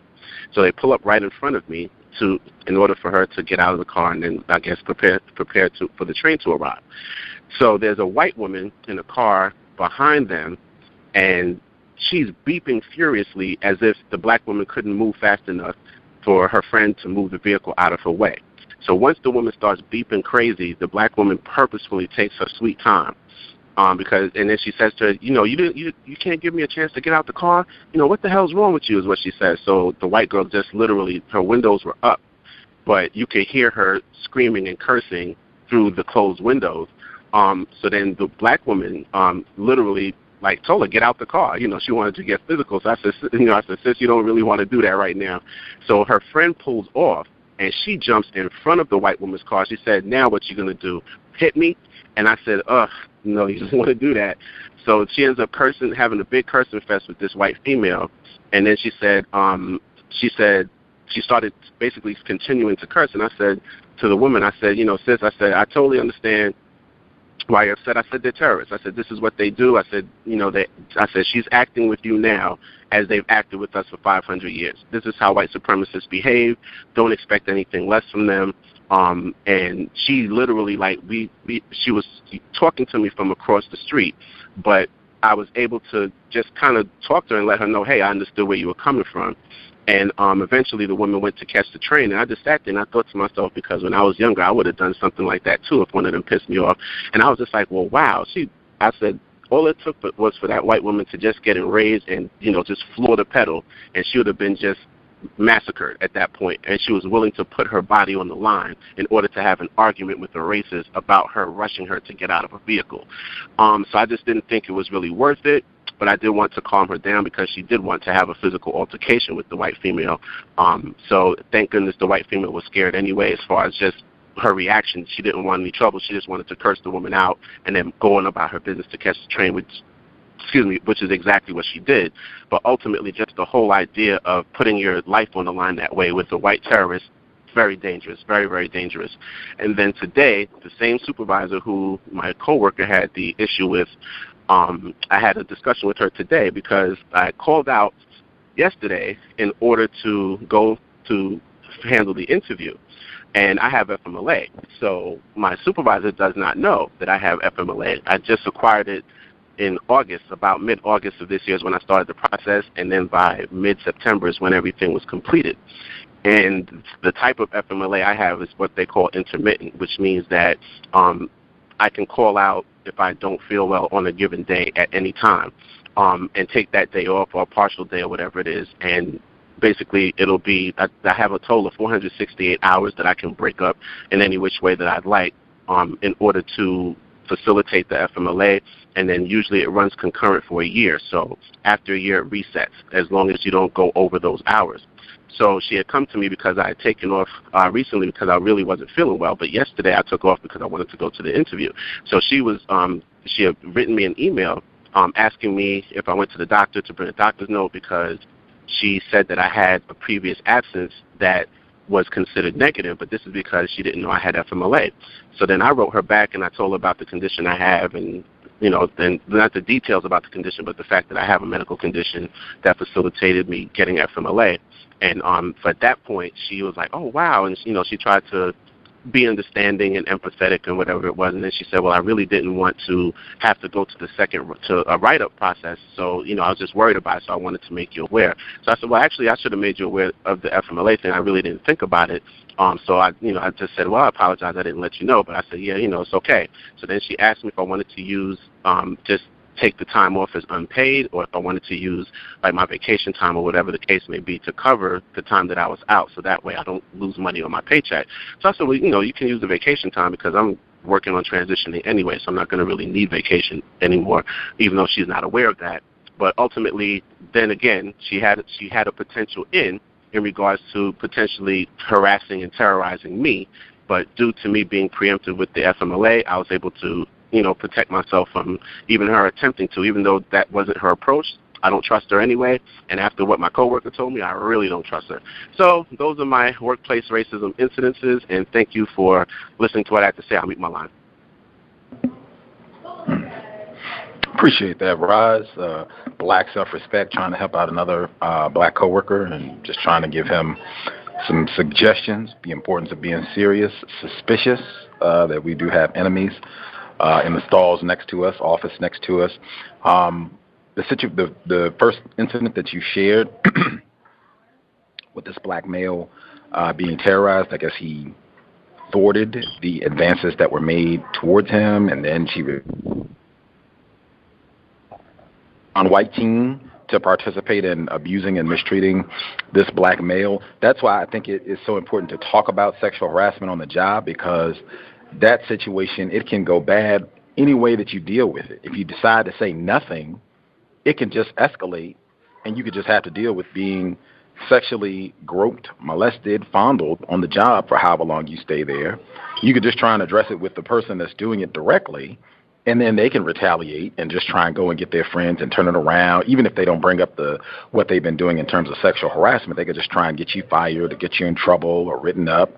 If you try to bring it up with someone else to get help in the situation, if they are white, they could just participate in practicing racism and turn it around. Oh, you were leering at this white woman, or doing this. So I mean, it can just cause so many problems. I'm an advocate of try to nip that in the bud immediately, because I've just seen where that it tends to get much worse and tends to get much more difficult to stop the longer you let it go without anything being said. But that's just my view. I know everybody does not agree.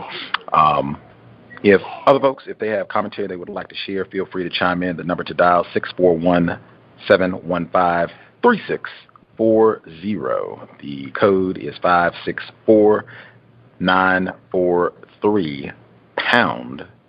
Press *6 if you would like to participate. Hey, Gus, can I speak to what you just said? Because I think it's very important what you touched on. I think we have to really start taking a certain view at these tactics, because when the black female was talking about this white woman grabbing her chest like she was, this is a modified form of rape. That's essentially what it is, because she's touching you in a sexual manner. I'm sure it wasn't sensual. It's probably volatile or violent. And ultimately, she's violating your personal space, and she's touching you, and it's unwanted. So this is, again, another form of consumption that we have to remain cognizant of, that white people are trying to consume us. And some of them are energy vampires, spiritual vampires, and just cannibals. And what was done to that female, what was done to my coworker, is a form of cannibalism. It's a form of consumption. It's a form of rape, a modified form of rape. So I guess is absolutely correct. I think the best thing to do is nip it in the bud as quickly as possible. My coworker did attempt to do that in this situation, but because she was a supervisor, she used that as her means to exploit harassing him. And she's been fairly successful from what I understand. He's thwarted it so far, like he told me, she's been trying for 6 months. But the idea is that she keeps modifying her behavior and adding other white female terrorists to the mix to try and make his life as uncomfortable as humanly possible. So I think it's something we really have to remain cognizant of, is the fact that these people are trying to consume us, and these are some of the different ways that it rears its head. That's why I think Delectable Negro is a very powerful book we can read in the future that'll help to bring that home in a way that I think will change a lot of people's lives once they get to absorb the contents of that book. Thank you, and I'll mute my line. Just wanted to ask a question for Roz. Sure. What effect does the pen have? I'm just curious.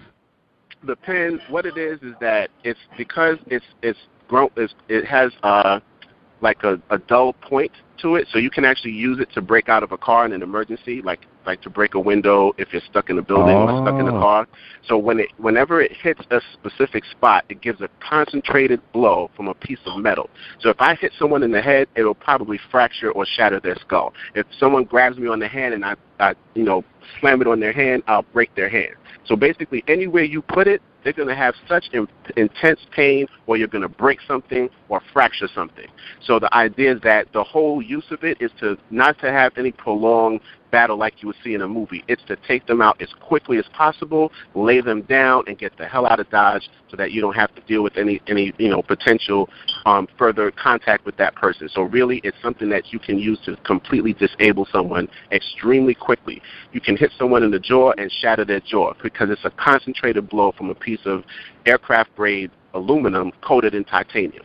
And because it's in a pen form, you can take it anywhere. They're not going to say, oh, this is a weapon, so you can literally carry it anywhere. You clip it to your shirt, and no one really knows, hey, can I borrow your pen? Sure. Oh, this is a pretty nice thing. Yes, it is. And you keep it moving. But if someone comes at you in a way in which you have to defend yourself, you can put them down extremely quickly. Matter of fact, I have to find the name of the CIA officer because he actually has done shows with Rachel Ray, and he's actually showed people how to use it and different techniques that the CIA has taught on how to use it to bring people down. And as long as you know how to fight, you just hold it in your hand, and you any way you put it, they're going to have excruciating pain, or you're going to shatter something, and they're going to let you go. They're going to, squirm back in pain and agony, and like I said, you lay them down, and then you can keep them moving and get out of there as quickly as possible. Oh, okay. This is one more thing. This is like a scenario question type of thing.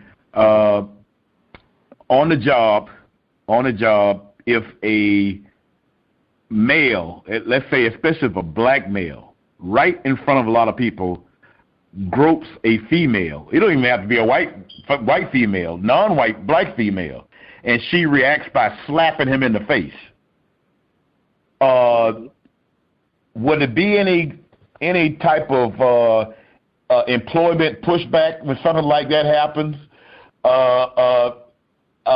So if it's two females, and that other female, the aggressive white female gropes another female coworker, and she reacts in the same way, would there be any type of reactionary difference, is what I'm saying? That's just something I'm just kind of like putting out there, and I'll listen to what anybody has to say about that. For sure. People that we have not heard from, if you had observations or commentary you wanted to share, you should be with us. Yes, may I be heard? Yes, ma'am. Yes, greetings, everyone. I'm Sister Locke calling from Baltimore. How's everyone doing? Right poorly. Glad to hear you. Okay, well, thank you. I am calling for two things, but I'm just going to tell you about one today. I was recently terminated from my position, and it was definitely racism and white supremacy in play.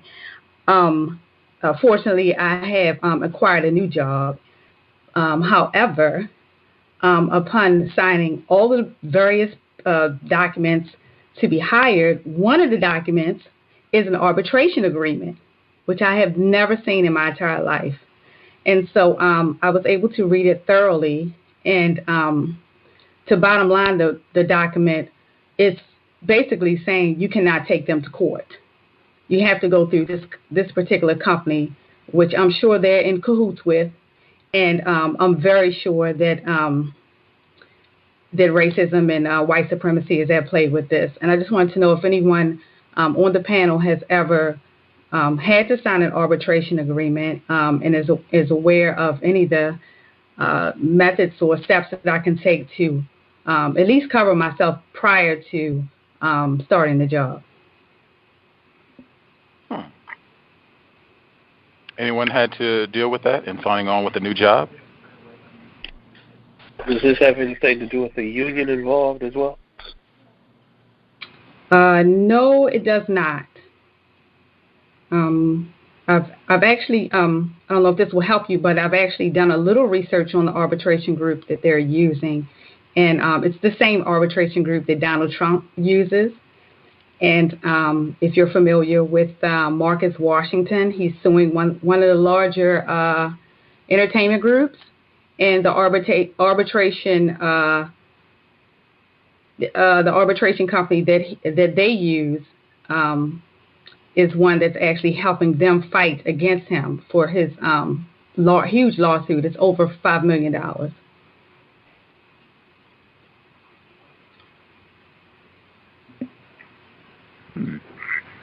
Any other folks have... Oh, go ahead. Sorry, go ahead. Unions use arbitrators, too. So it's probably going to be somewhat the same situation. If you have an issue with the company, you bring it to the arbitrator, and the arbitrator forces the company to come to the table for a resolution.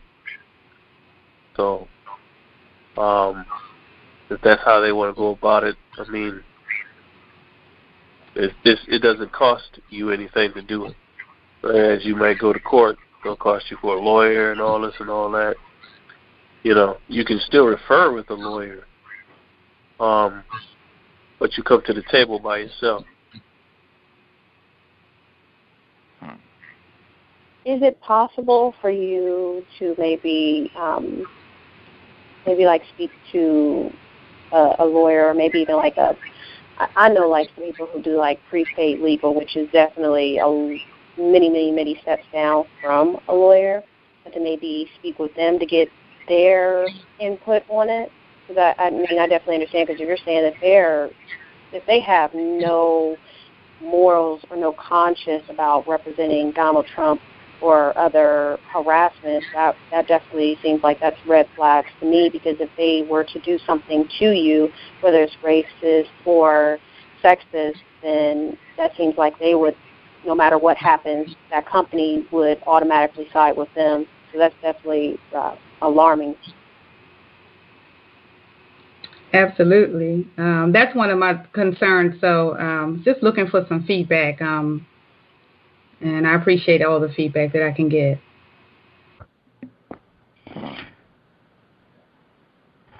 I think even if it wasn't a firm connected to Donald Trump, I think just any place of employment, like the situation in North Carolina with House Bill HB 52 or whatever it was, the big thing that they were upset about, the bathroom restrictions. I thought the more important aspect of that was them saying that you could not file any sort of, if you had a conflict or an allegation of wrongful termination with a place of employment, that you could not take them to court. You couldn't take them to state court. I thought that was one of the more important aspects of that bill that's not being discussed as much as the bathroom aspect. I think any place that you work where they are saying, well, they're setting conditions that are contingent upon you being hired,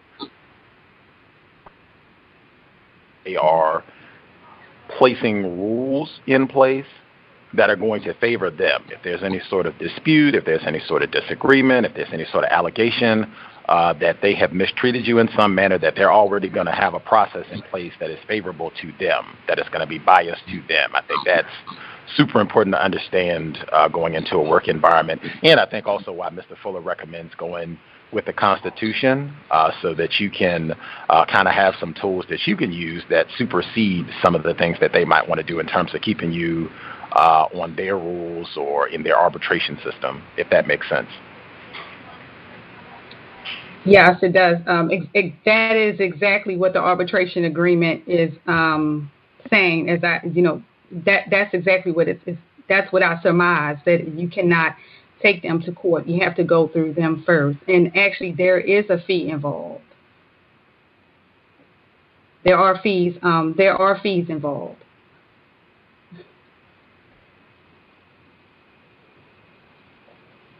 Do you know if that's something that's legal for the state that you're in? Because I know, like, I'm in Ohio, and I think it's like a right-to-work state. Do you know if that's something that is legal for that state? Yes, actually, I did a little research on that, and it is legal. There are different little clauses that aren't allowed in Maryland that are allowed in other states, but basically their documents, they have definitely crossed their T's and dotted their I's. I am assuming that the companies that they represented, this is just an assumption, that they have had harassment problems and probably larger issues before, and this contract right here kind of gets them gets them in the clear. It clears them from anyone pursuing court of law. That's what I see collectively. So I'm not sure if that's it, but that's what I'm reading. And at this time, I don't have time to really go through it, but I can like read bits and pieces as I call back from here on out, just to get like a better understanding.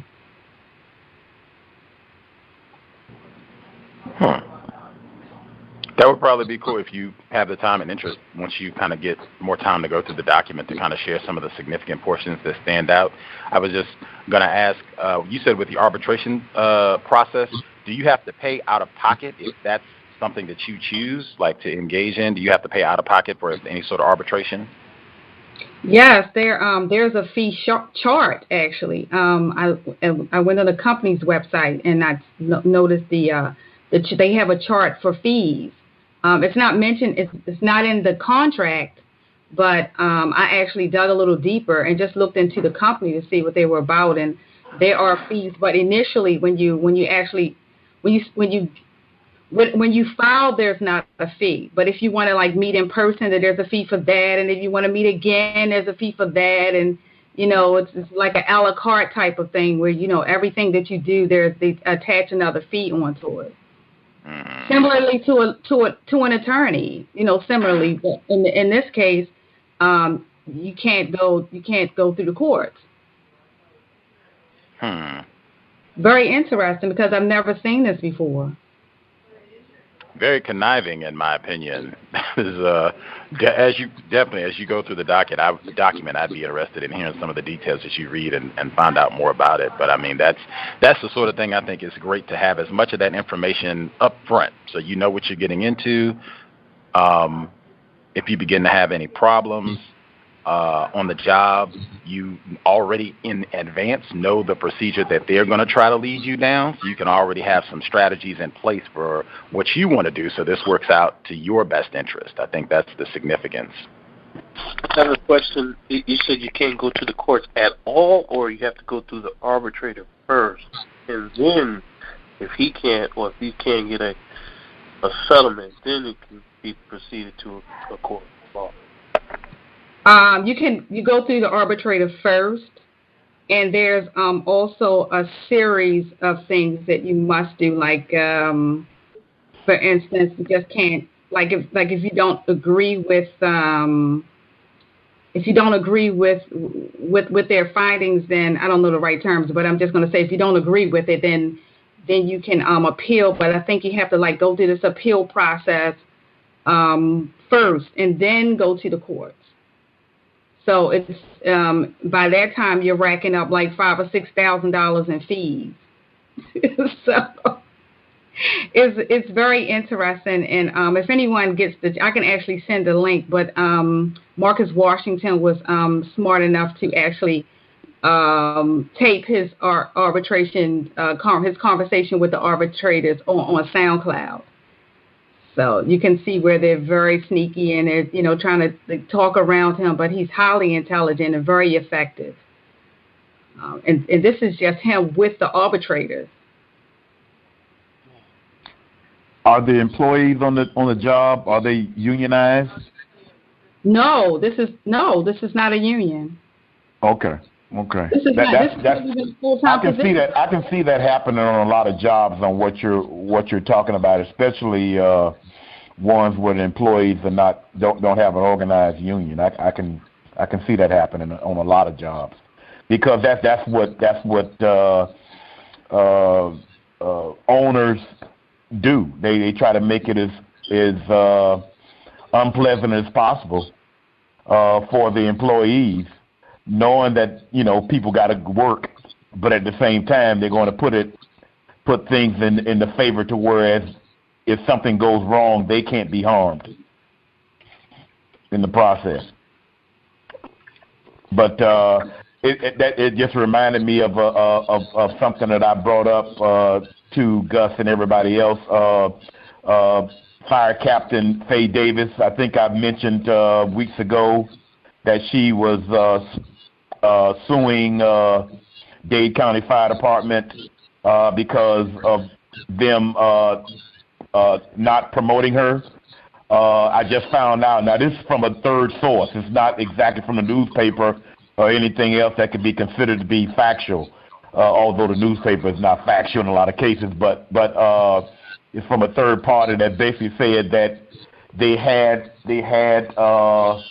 the court appearance / trial, and it went to a mistrial because something about a female that was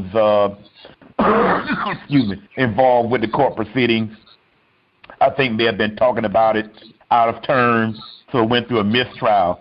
And the way that sounds like to me, anybody can correct me if I'm wrong, it sounds like to me it's just going to be a process where Miss Davis is going to have to spend some more of her own money to go back through the process again, which is not unusual. That's something that they do on jobs. Is they play on the fact that the person who is suing is going to run out of time and energy and money before they get anything of correctness out of what they set out to do. So that's an update on that with Miss Faye Davis, Captain Faye Davis. Any of the other folks who dialed in, if you had a question either about the situation we've been talking about or anything the other callers brought up, or if you had your own situation or observations, anyone we have not heard from at all, you should be with us. May I be heard? May I be heard? Yes. Let's get the female caller first. Okay, everybody. Thank you for taking my call today.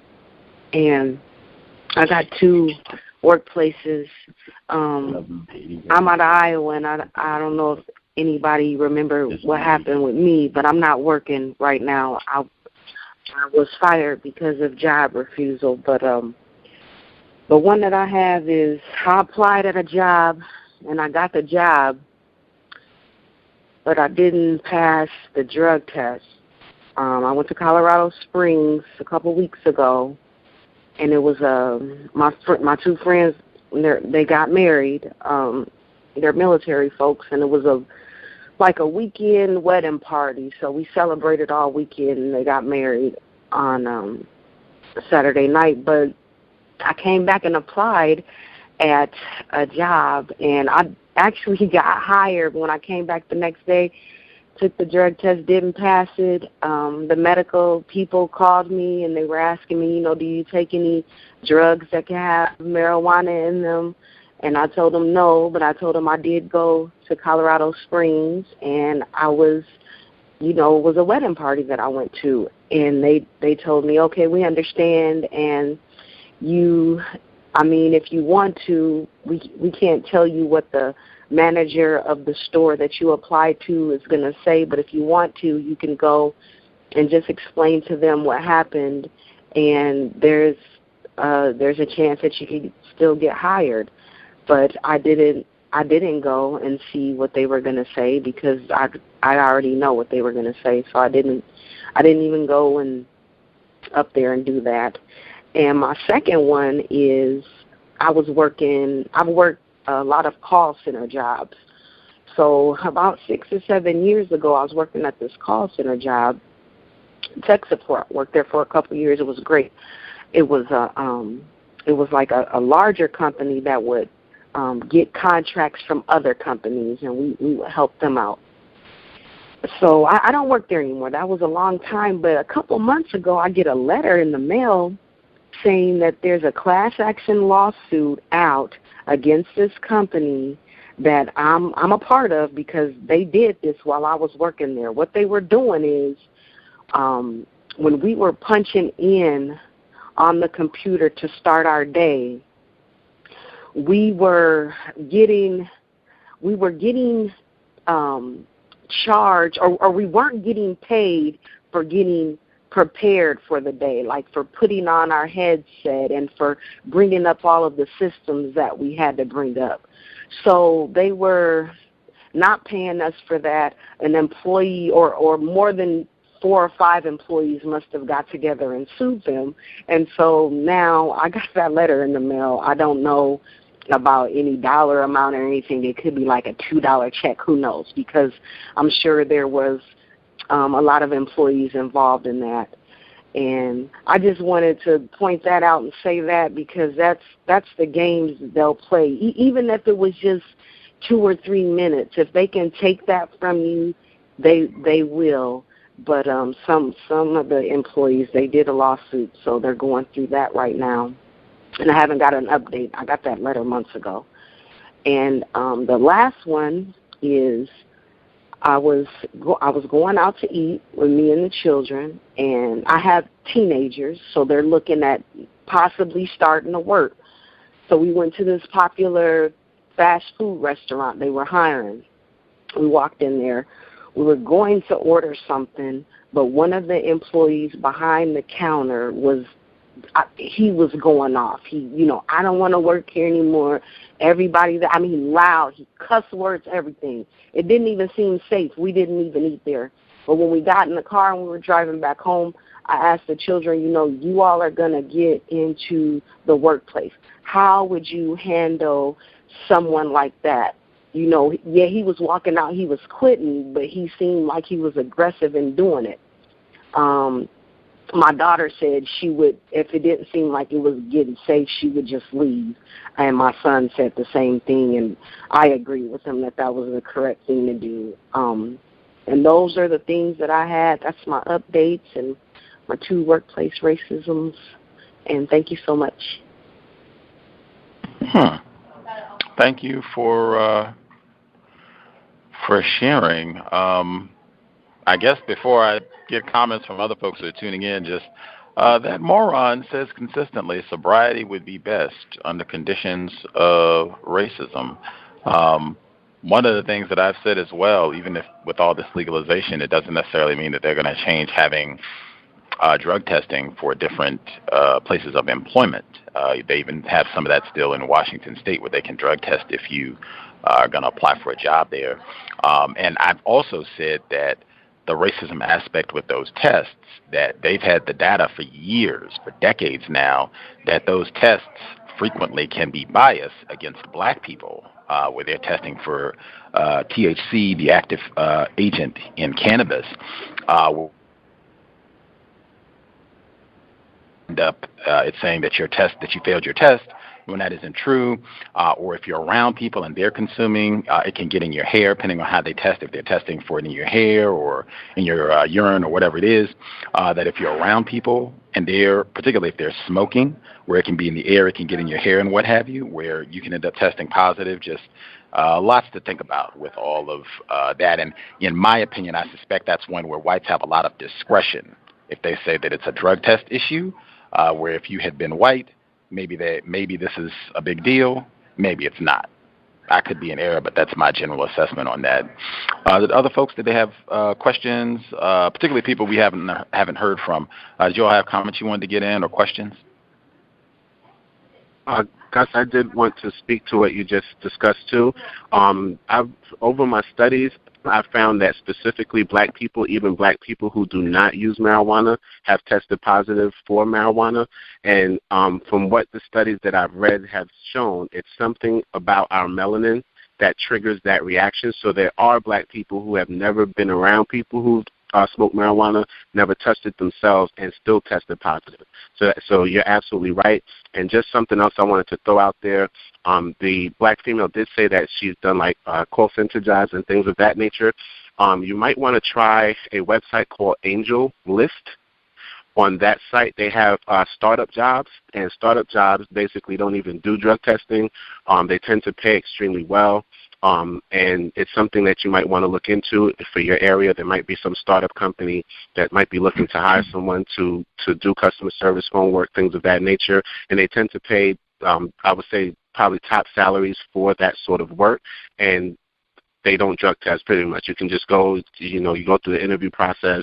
Once you've made it through the interview process and they check your references or whatever else they might do, you just get the job and you can move forward. So that's something for you and maybe other people who might be into that same field. Thank you, and I'll mute my line. Tell me that website again, please. Sure, it's Angel List, ANGELLIST.com. Okay. Thank you so much. And you're welcome, and I wish you the best, and anyone else who might be able to utilize that to their benefit. Thank you. Right on. May I be heard? Yes, sir. Hey, this is Jarrell again. This doesn't really have to do with workplace racism, but I don't get a chance to call in that much. I just wanted to say, to show it, I think Miss Greenwood about the marijuana was really good, and I just wanted to say shout out to Dr. Wilson and God bless her. I stopped smoking weed after her death as a tribute to her because I really wanted to stop. But after she passed, I really made it a tribute to her, a tribute to myself that I was going to stop because she really changed my mind about marijuana. So I just wanted to shout out Dr. Wilson and say that was a great show. Thank you. Appreciate that. Charlotte Green and Dr. Frances Cress Welsing. Always good to keep her in our thoughts and prayers. Anybody that we missed completely, I guess even before I do that, one person did write in. She's been updating us over the past few weeks about her workplace situation.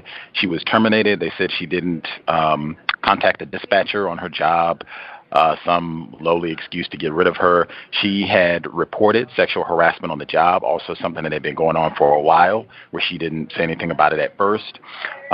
She wrote in the update, she said, yesterday I had an appeal hearing for unemployment after having 3 different people write letters saying that I did not report to the dispatcher when I returned from a run. My former employer did not show up, but instead sent in a fax to say that they would not be participating in the hearing.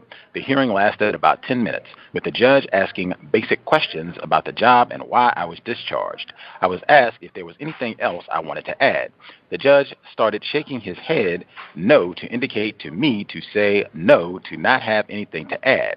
After the hearing, the judge turned off the recorder and immediately told me that he was shaking his head no because he had already determined that I had won and he didn't want me to say anything else.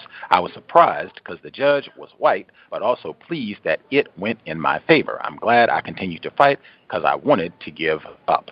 I think that's important, too, because I think even the conversation today that we've had, just talking about a lot of times that is the strategy that racists will use.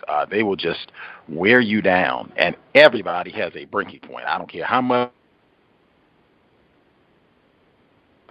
Everybody, if you are a human being, you have a breaking point where you just get tired. And I mean, when you're dealing with racism, white supremacy, a system means you have lots of resources, including lots of other whites that you can pull in to work for you and do things and tie things up in court. So this, can end up going on for years and years and years and years and costing lots of money. And you keep having to run all over town and go here and go there. And you just get tired of messing with it and dealing with it. And particularly if you're just one person kind of doing it by yourself, they can simply wear you down. That is a strategy that racists frequently employ. So perseverance is certainly, patience is certainly something we will need as attempted counter-racists. But I'm glad she stuck it through and fought out her hearing for getting her benefits. Other folks have comments, particularly anybody that we have not heard from. Do you have commentary you want to get in? Can I be heard? Yes, sir. Oh, well, you were speaking to, I guess, being fed up. And I just want, basically, I quit my job the other day, and I feel a lot happier. I haven't been working for like 3 days, and I feel like a burden has been let off my back. And I just wanted to say that, and I might share some other stuff later. What was the reason for you quitting, if we may ask? It was just really far from my house, and I just became jaded. Like, I sold cars, and like people give you a lot of objections, and usually you overcome them. But like, I was just to the point where somebody just said anything to even remotely sound like they weren't going to buy a car, I just shut down. So I just became real jaded, and I don't know, I felt like I didn't have confidence in the process anymore. So I just quit.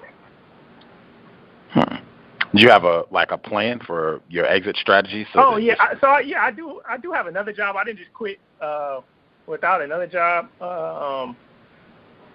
But I mean, even if I didn't have another job, though, I feel like I would have quit. So I don't think the plan was necessarily the reason I quit. The reason I quit was because what was going on at the job.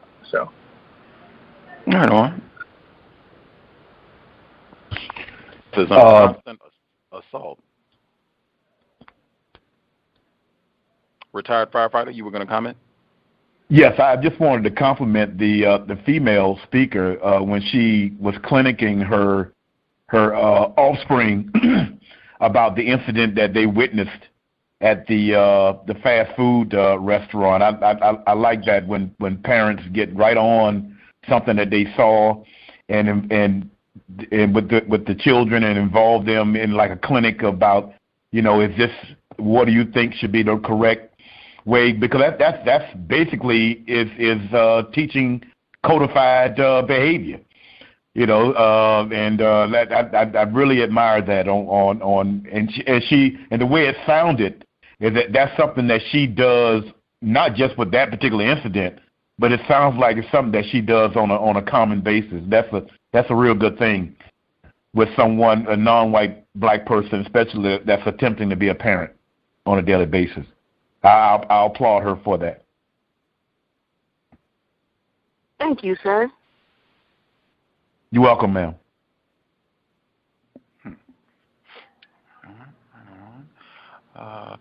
Anyone else that we missed completely, who has not been able to share it all, who had a hand up?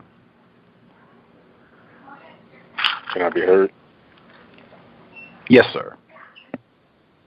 Thank you very much, sir. Greetings to Gus, the host, the listeners and callers. I had quite a bit of observations, so I'll try and make them as quick as possible. The first was the circuit rider, or the pretty much the newsletter that goes out monthly. Like on this past one, coming into October, there was two things that was very interesting. The first was there was a non-white person that retired recently, and this person basically was saying she didn't want any kind of phony parties and some sense of false appreciation for her. She just wanted to just leave and just be done with it. So they pretty much made a tribute, a small little paragraph tribute to this person, but her and her sister works there. This is how they get to work, two non-white females. They use the photograph of her sister, okay, like major error. They use the picture of her sister to say that it was her that retired.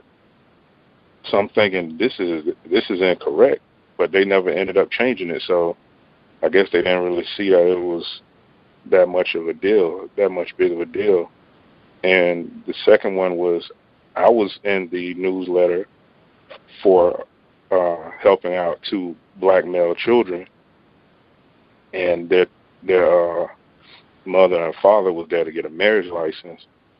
So I had helped them color some pictures with crayons and whatnot, and the characters they had to the color for the children to color was a lot of pictures of the Frozen characters. So what was interesting was that all of the other characters were very, generic, abstract animals like frogs and giraffes and stuff, but they kept going for the Frozen.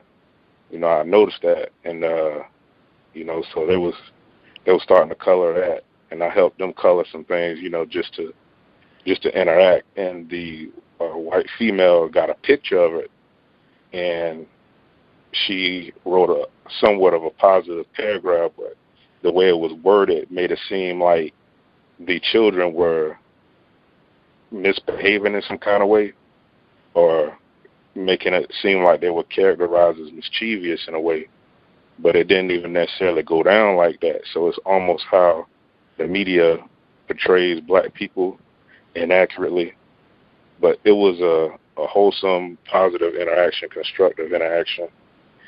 But I just don't think the wording was all the way accurate. But I appreciated the picture, though. And the third was, there was this white female said that I was going to the dark side, and the reason she said that was I had asked her a question, because this white guy, he said, well, what's going to happen whenever I leave here, and I retire, because he's in his 60s. What's going to happen when I leave here and y'all can't have any of my words of wisdom? So, that was so vague. So I didn't get any clarification on that. So he insulted this white person by saying that, I guess she was talking about her taking some kind of test, and she's nervous that it might be a bunch of 8 or 9-year-olds in there, and she didn't want to make a mistake. And then the guy says, well, the mistake you made was thinking that you were an adult. So he started, busting out laughing. So I tried to be constructive, and I was like, that's something that's incorrect to say. Is this what you mean by your words of wisdom? And I guess she might have took it as me being sarcastic because, I asked the question because, I try to make sure, people trying to be constructive. So she mentioned something about, you shouldn't try and go over to the dark side with him. Basically, something based on what another white person said. That's supposed to be going to the dark side. So that was that one. And I had an interesting conversation with, my white coworker, and I pretty much let her talk. So I wouldn't impede, the story she was telling me.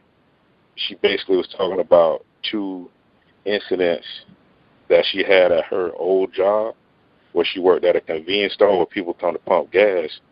And the first story, she was telling me about how there was a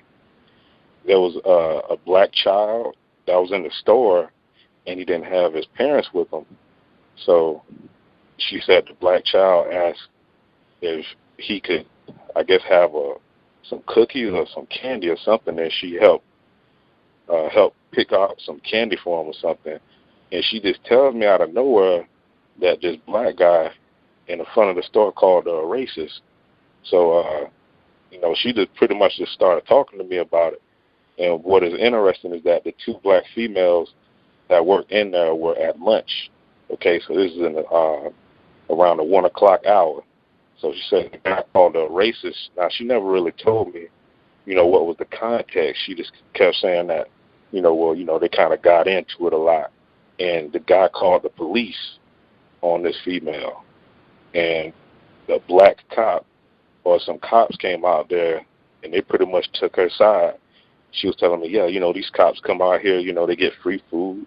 Come on, basically saying, oh, they're going to believe this guy over me? No, that's not going to happen. And she was telling me, oh, they sent the black cop out here, and he pretty much said, oh, no, this is this chick right here is really cool. So, I'm just pretty much just listening to her. And she basically just said that situation just died down. They didn't believe the black guy. But she never really told me why he accused her of being a racist.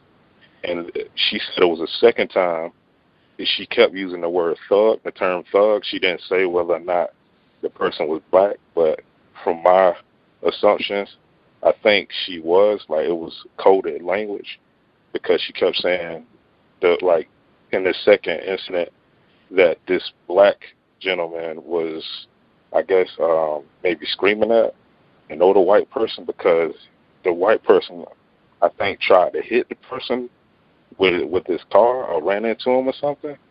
And she pretty much intervened. She said she jumped over the counter, and another person, I'm assuming is a white person in the store, jumped to both of their aides. So she was saying, yeah, this little thug started yelling at this older white person. So it was very crafted language, how she was saying it.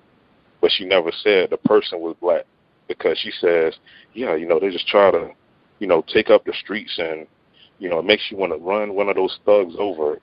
And, and once you do it, they want to call you a racist. So she was pretty much letting it, starting to reveal itself. But the phone rang, so I had to go tend to a customer. But, yeah, that just happened today. And another interesting observation, because this is a person who goes out of her way to, buy things for black people's birthdays, and does all kinds of, I guess, good things for them, but still has that mindset and behavior. And that's all I have. Thank you. Profound. I took notes. She had so many different things that came up on the job this week. The first one, in terms of just trying to encourage correct behavior on the job, I think that's one of the ways that we can practice counter-racism, where you never have to say racism, just encouraging correct behavior.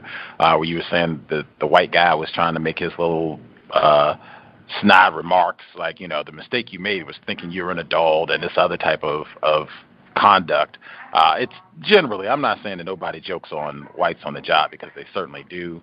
But in the system of racism, white supremacy, black people are supposed to be the folks catching the brunt of any sort of harassment or mistreatment. So just, whatever we could do to try to discourage that on the job. I think that we had a black female caller earlier today was talking about how this white woman who is sexually terrorizing her on the job, that unfortunately some black male coworkers, that they had made some comments about her figure before, and the whites kind of picked up on that and continued the harassment. Just that's really one thing that we should really try to enforce, demonstrate in our own behavior constantly.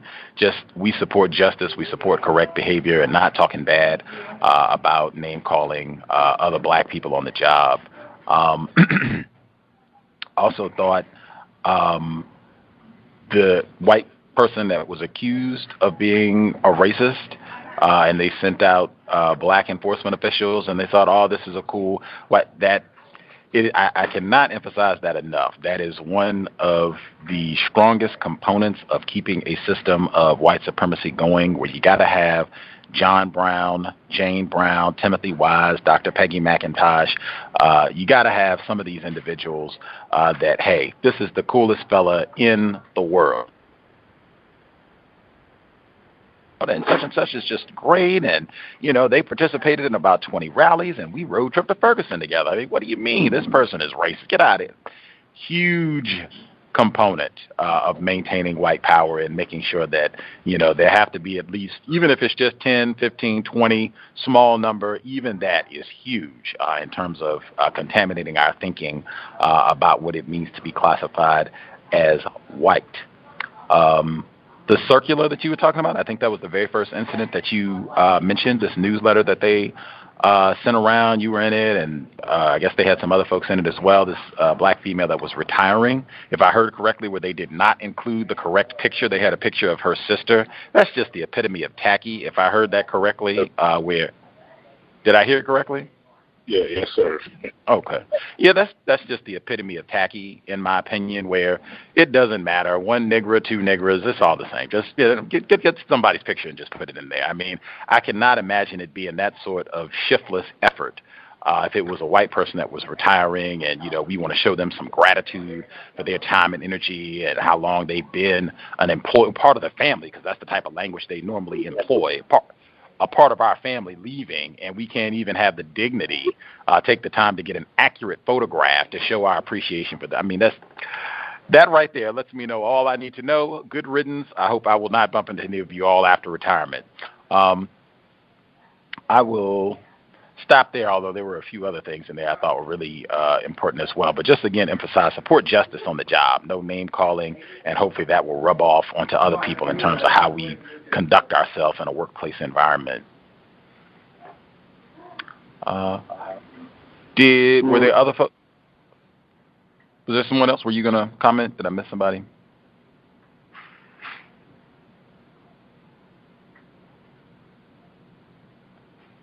Anybody that we have not heard from at all have commentary that they wanted to share? Anyone that we have not heard from at all? Can I be heard? Yes, sir. Greetings, Gus. Greeting all the callers and listeners. Long time listener, first time caller. I'll call myself TC. I work for a large tech company in the Bay Area, and I'm kind of needing some help from you all.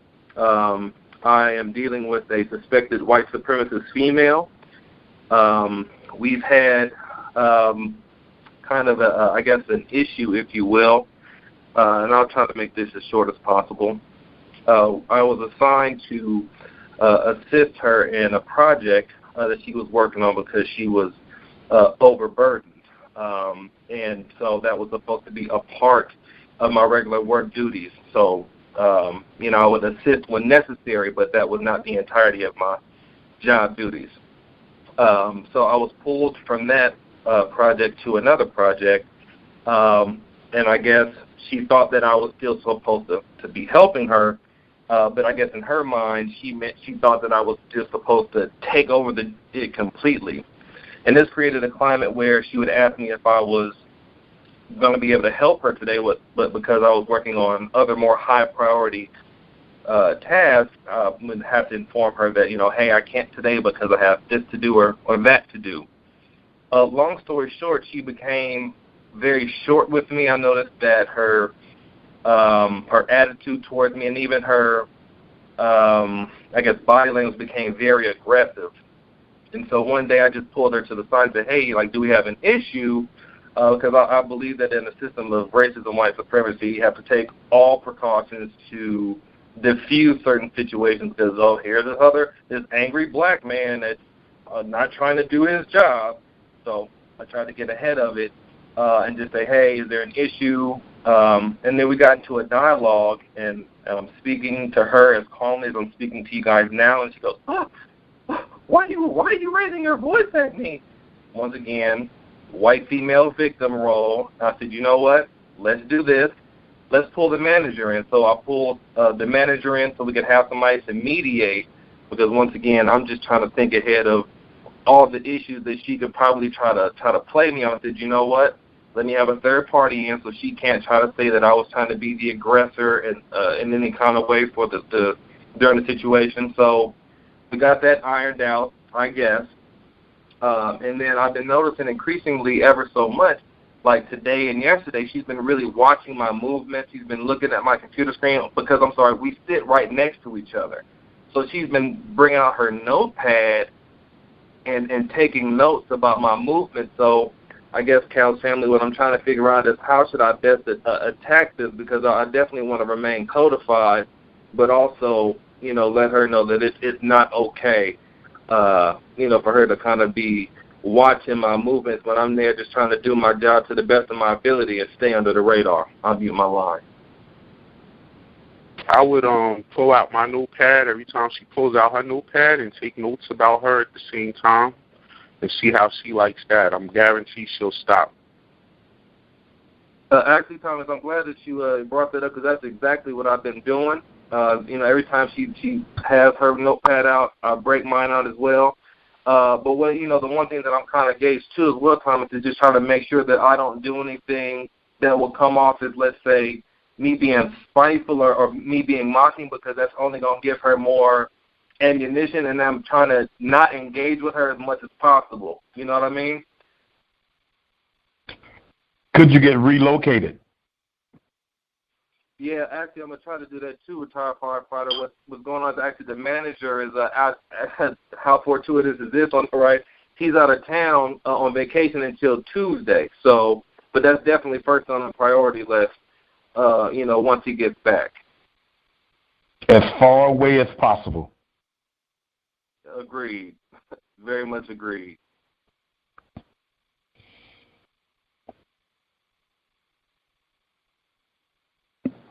Any other suggestions for our male caller who dialed in? Any other suggestions?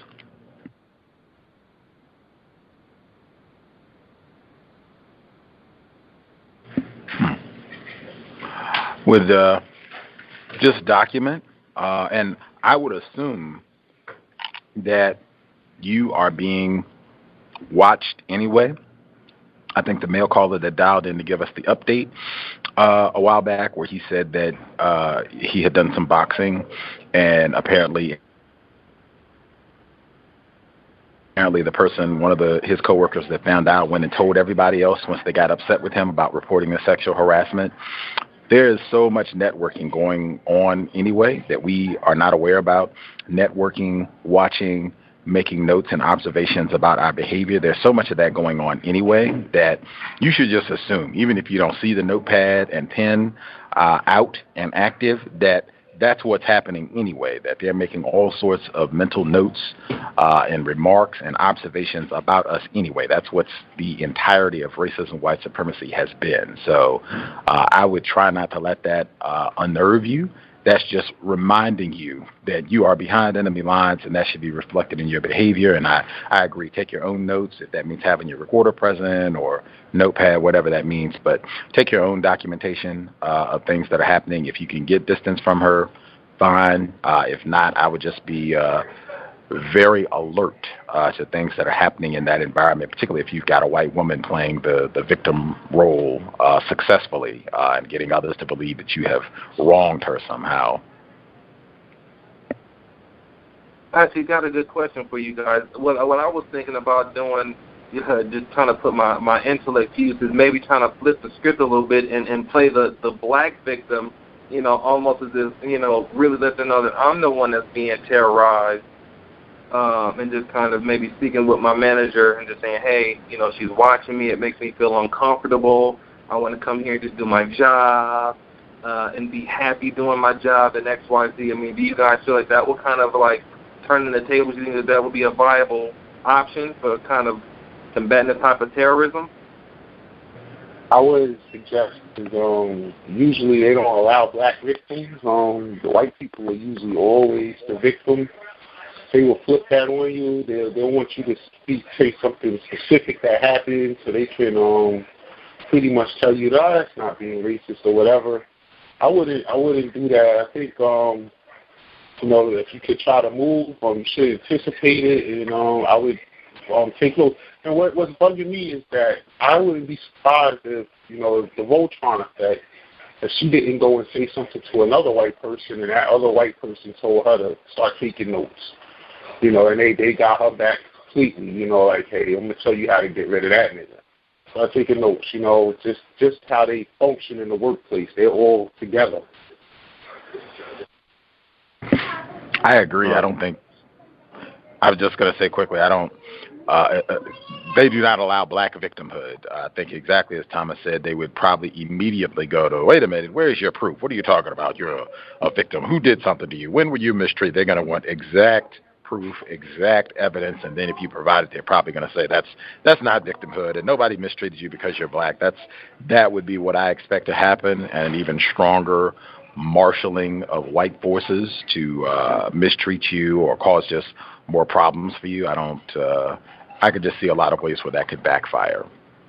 Was someone else going to comment? Yes. Is there anyone else around that sees her, like preferably a non-white person? Is there anybody else that is around that sees her taking these notes and basically is being subliminally hostile towards you?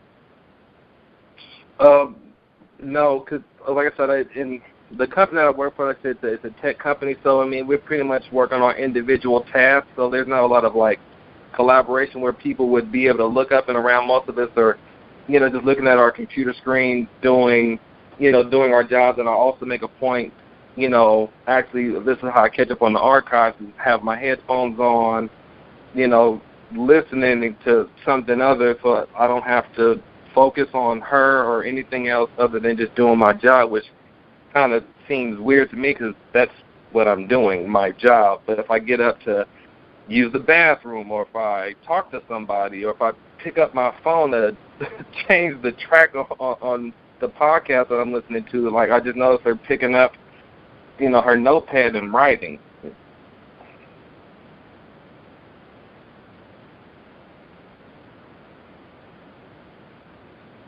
I think that could be tough too, because they might take the position, well, you don't know what she's writing, and you don't know if she's writing about you per se. You're just being paranoid. Have you? I could see them taking that position as well.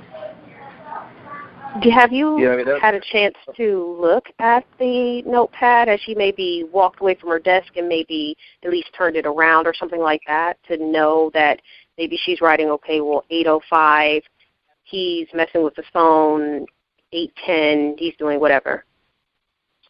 No, I can't. It's like, it's not like a legal pad. It's kind of like one with a cover. And like I said, the last thing I need to do, is black man going on a white person's desk. If I get, that would do more harm than good. I'm sure you all will agree as well.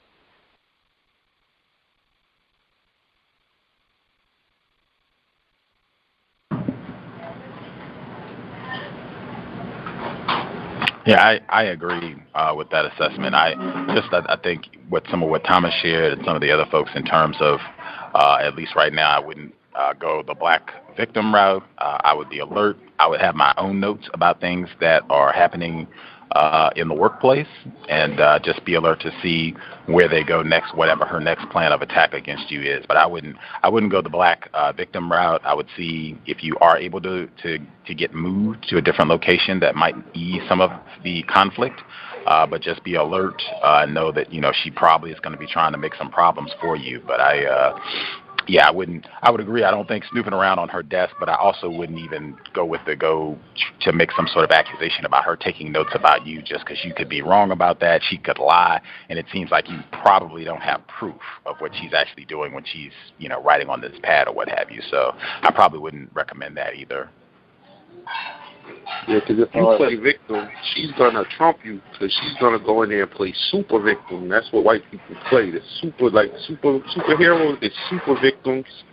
And once one tear, it's a wrap, So I would just stay away from that office right now. Unless she calls you a nigger and you can prove it, something like that. That's the only way you can prove that she's doing anything inappropriate. I think Mr. Fuller said it's impossible to prove a white person's practicing racism. Text message, something like that, get in her Facebook or something, get in her timeline and pull up something she texted or tweeted and send that to HR. That's your only option. No, that's definitely very constructive, Thomas. Thank you. I appreciate you guys so much for the platform, and I'll be sure to call back in with any further development. I'll mute my line. Give us the updates, different callers. Definitely appreciate it if you have a situation. Because like I said, we're all still learning, so you might say, hey, whatever. They didn't know what they were talking about. I got my own plans for how I'm going to successfully resolve this. Let us know. That way we can get better. We can see how these things evolve, not just from, we're gawking at whatever your situation is, but from all of us just trying to learn and refine our strategies for what to do with regards to workplace racism. Anybody have other observations, other comments? Last few minutes as we wind down on the broadcast. Anything else folks wanted to make sure they get in?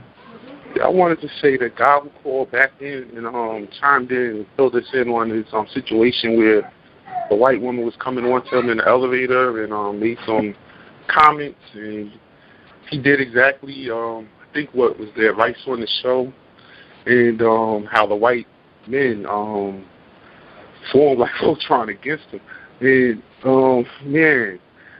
I think Mr. Wise called it pseudo-scientific BS, but that's not even that is the theory. Genetic annihilation has to be a white woman he's talking about. You got to get rid. We gotta put him in line real quick. Just how they formed.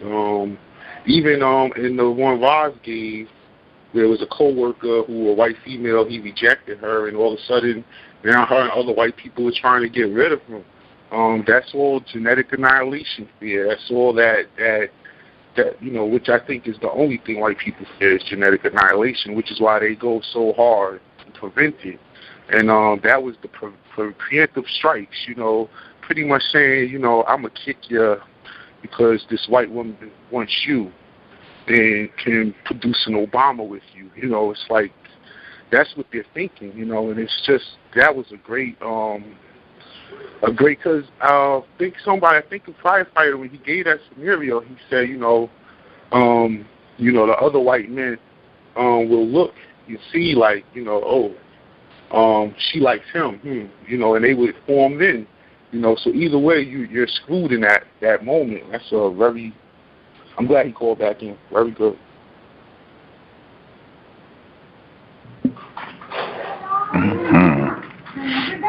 Other folks have comments they want to make sure they get in. I bit my lip for the program, so I've been trying to keep some ice in my mouth. I'm sounding a bit odd, or if you can hear the ice. Folks have other comments, observations they want to make sure they got in.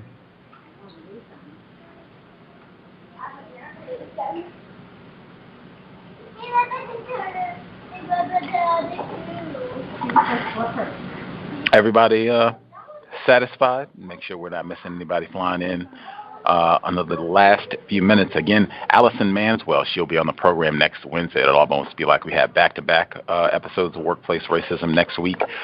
Any of the situations that we have been dealing with and talking about, if you want to dial in next Wednesday, 8 p.m. Eastern, 5 p.m. Pacific. She is a black female, to kind of see what her thoughts are. She's given talks, lectures, written a whole book about workplace racism, so that should be hopefully very constructive to kind of get some of her views. She seems to be really sincere in her efforts to try to give out some constructive strategies, so that's next Wednesday. We'll have back-to-back days of workplace racism. Other folks have any comments they want to make sure they get in? Hey, Gus, did you see the doctor today on the airplane trying to help a white person and being told she's not a doctor? Wow. I did not see that. Yeah, I sent it to you. Absolutely. I mean, young female pretty doctor. I mean, and no, sit down, ma'am. I don't want to hear what you have to say. Oh, I'm a doctor. I'm a physician. What kind of doctor are you? I mean, questioning her while the guy's sitting there dying. And then a white guy jumps up and says he's a doctor. And, okay, you can sit down now. He's a real doctor. I mean, unbelievable.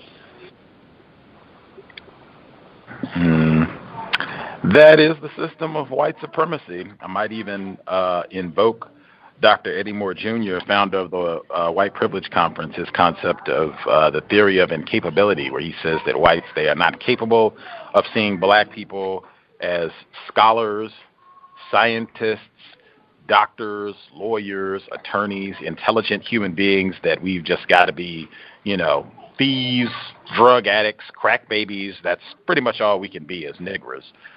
But yeah, I'm not surprised. I'm looking at the report from his email now. Folks want to check it out. Racist flight crew almost let a man die as they didn't believe a black woman was a doctor. Degrees don't mean anything. Folks have other comments? Can I be heard? Yes, sir. I just wanted to ask a specific question about a specific type of like white supremacists I feel I encounter working like at sales jobs. There's always like these dudes like super Republican, super gun nuts, really into like just right wing everything. But I notice all of them listen to rap music and they try to hang around black people. Like, does that happen in any other type of job? Because I noticed selling cars, like almost every white person that worked there was like exactly the same. Like, no, they all were like into sports, like just really like listen to like all types of rap music, like what? But they all were like extra right wing Republican, and I want to know if that was normal in any other type of field. I think that's pretty. Go ahead, ma'am. I'm sorry. I was actually listening to Black Talk Radio earlier with Brother Kwabena, and he was actually talking about how detrimental like rap music is. So it kind of makes sense for a white supremacist or a suspected white supremacist to listen to rap, because if all rap is saying how much we are niggers and bees and hoes and stuff like that, if it's so self-hating, then it almost kind of makes sense for them to like that, because it just reconfirms in their mind all the bad things that they already think about us. I completely agree with her. So I would put in, there is music that is called rap, made by black people, that is trying to be constructive, and even talking about racism, that just doesn't get the same type of promotion, generally speaking. But I would say even all the way back, if folks remember when we did the book study on The Half Has Never Been Told, where they had the passage where white enslavers, they would come and hang out in the slave quarters, of course to rape black people, but also to listen to them playing music. That has been a long-running pattern for staunch racists. I mean, you cannot get any more racist, forget right-wing, than, give me a whip so I can go out and, lash 100 black people and have them on my cornfield. that's just the long-running part of racism, that you can demonize and terrorize and rape and plunder a group of people, but you still have no problem going to enjoy them, sing a few carols or tunes or what have you. That's, throughout the history of white supremacy, that is no conflict of interest. Even any form of entertainment, really, if it's going to be music, whatever era, if it's jazz, the same white people that wouldn't rent black people a house or wouldn't give them a job and sit around and tell nigger jokes about them all day long, we'll run into Harlem once the sun goes down so we can go to the Cotton Club and what have you and hear a few niggers sing some songs. That's just a long-running aspect of white supremacy, just how they behave. We can go and listen to our rap music all day in our car, and then we come in and mistreat the black people at work. If I could add to that, if you go back in Cal's archives and check out the episode with MC Search, the 90s Macklemore, talking about, white guys are bad people, and you got it. And came on to Cal's, and he had a deal with Nas. He's still not giving him back his publishing, even though he was supposed to. He could afford to buy it back from him, but he said, hey, I'm not going to take away my paycheck that comes every year from owning half of his royalties or however much he owns. So he's a big time racist, and he makes rap music, and people would assume that he's not a racist. I would imagine most people will assume he's not a racist, and he's a big time racist. And he switched from being white to being just a Jew halfway through the show as well. Yeah, and that's why I asked, because a lot of these dudes will be like around regular, so-called, like, I guess regular white people, they'll be classified as wiggers. So that's why it was, like, I understand that white people listen to rap music and are still racist, but it seemed like it's just like 90%, like they all talk like super fast, like almost in a rhymey way, and they be like, hey, yo, like they literally, like these dudes are like, man, it's hard to explain. It's not hard to explain. They are what somebody would classify as a wigger, and they still are extra. I guess I've seen that before, but it seemed like it's just really common in where I was working at. Like literally every white person was like that. Like like every single one. I think Dr. Oh, Frank. Absolutely. I just wanted to say real quick, I think Dr. Welsing would also want us to make sure to include the envy factor. And I think it reminded me, even the black female who was talking about being sexually terrorized on the job, where she felt there was an element, if I'm remembering correctly, she felt there was an element of envy that this white woman had for her figure.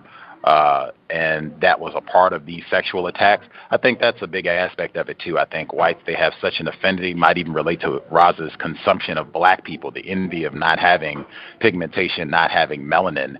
They consume us in a variety of ways, and then the angst about that is taken out in various forms of actually practicing racism against live human beings. But the consumption of black people out of envy and racism, that is a very common aspect that takes a lot of forms. I think listening to various types of black music is just one of those forms. Raj, you were going to add on? Yes, you took the entire paragraph right out of my mouth. I was about to say it's a form of consumption.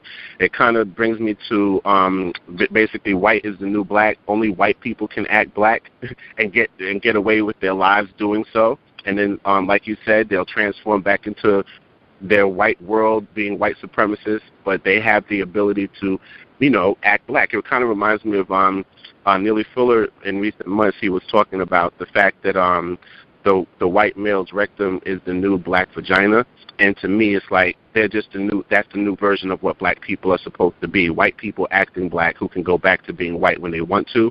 And when you brought up the whole idea of consumption, that's exactly what was on my mind. They're consuming us, and then they go back to being their racist selves. It reminds me of the Delectable Negro, where they talked about that there was one slave owner who used to get such sexual arousal and just even appetite stimulation from abusing black people that he would actually take to beating blacks before he would eat. So in other words, there's times that he went to bed without dinner because just abusing black people was the way that he got his gratification, even beyond eating actual food. So thank you very much for bringing that up. I'll mute my line.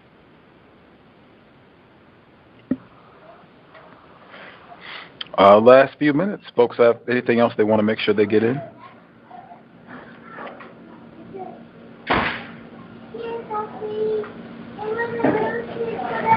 Folks all satisfied? Nothing else they want to make sure you bring up?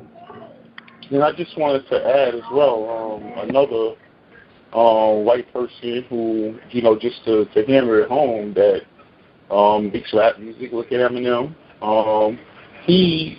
When the Source put out the song when he was a youth calling a black person a nigger, because the black guy took his black girlfriend away from him, and he made a song dissing the black guy who took the black girlfriend he had and calls him a nigger in the song. They went on to shut the Source down, took it away from Benzino. He lost the Source. I think some white people came and snatched it up at a real low price, and it might even still operate, but it never had its luster that it once had, and that was done by Eminem. And here's this black man, I think 4 black people owned the Source, out of a job, in debt, all because of, his power as a white man.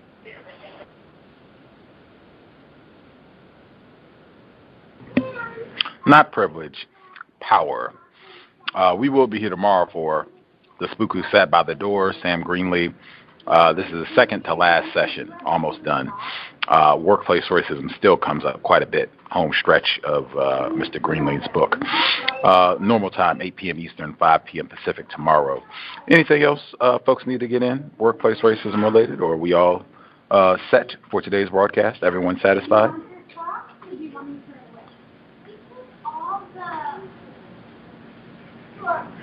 I will assume everyone is good. Thanks, everyone, for participating. I will again say you can email, and I will, read your responses.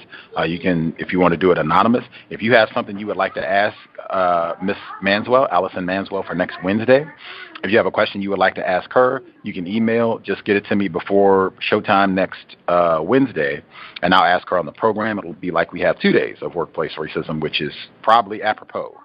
Because so many problems pop up on the job for us. Again, we'll be here tomorrow. We'll be here on Saturday. Compensatory call-in, 9 p.m. Eastern, 6 p.m. Pacific. We'll be here every day all the way through, I think, October 23rd. So just stay tuned. If you have problems, questions, guest suggestions, gripes, complaints, drop us an email, untiljustice@gmail.com. Untiljustice@gmail.com. Listener-supported counter-racist radio. The blog address is racism-notes.blogspot.com.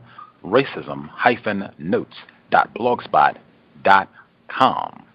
Listener-supported counter-racist radio. PayPal button is in the top right corner. If you're not in the PayPal, drop us an email. We will get you a physical mailing address. With that, thanks to everyone tuning in. I hope it has been a constructive investment of your Thursday evening. I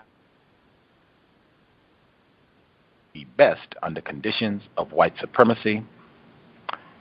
You never know when today will be the day that you bump into Darren Wilson, Daniel Holtzclaw, any other race soldier, badge or no, any face-to-face confrontation. Under these conditions, it could be a life-ending, life-altering incident in a matter of seconds. I do not think us being intoxicated is going to help us safely navigate these type situations. Racism is war being waged against black people at all times, worldwide, in all areas of people activity. Our conduct should reflect that at all times. If you're going to be in a vehicle, driver, passenger, even if you're going to be a pedestrian, you do not want to be intoxicated and get pulled over and have to try to explain yourself under those conditions. That's it. Creator, we ask that you help us remain patient with other black people, victims of white supremacy. We ask that you help us remain patient with ourselves. Remind us to demonstrate the highest levels of black self-respect at all times, in all places, each and every time we are in contact with another black person. It has been time. Replace white supremacy with justice immediately. Cal signing out. Thanks all for tuning in. Nigga, you so brainwashed. I'm a victim, brother. Problem? You're a victim. Yeah. I'm a victim of 400 years of conditioning. Shut up. The man has programmed my conditioning. Mm-hmm. Even my conditioning has been conditioned.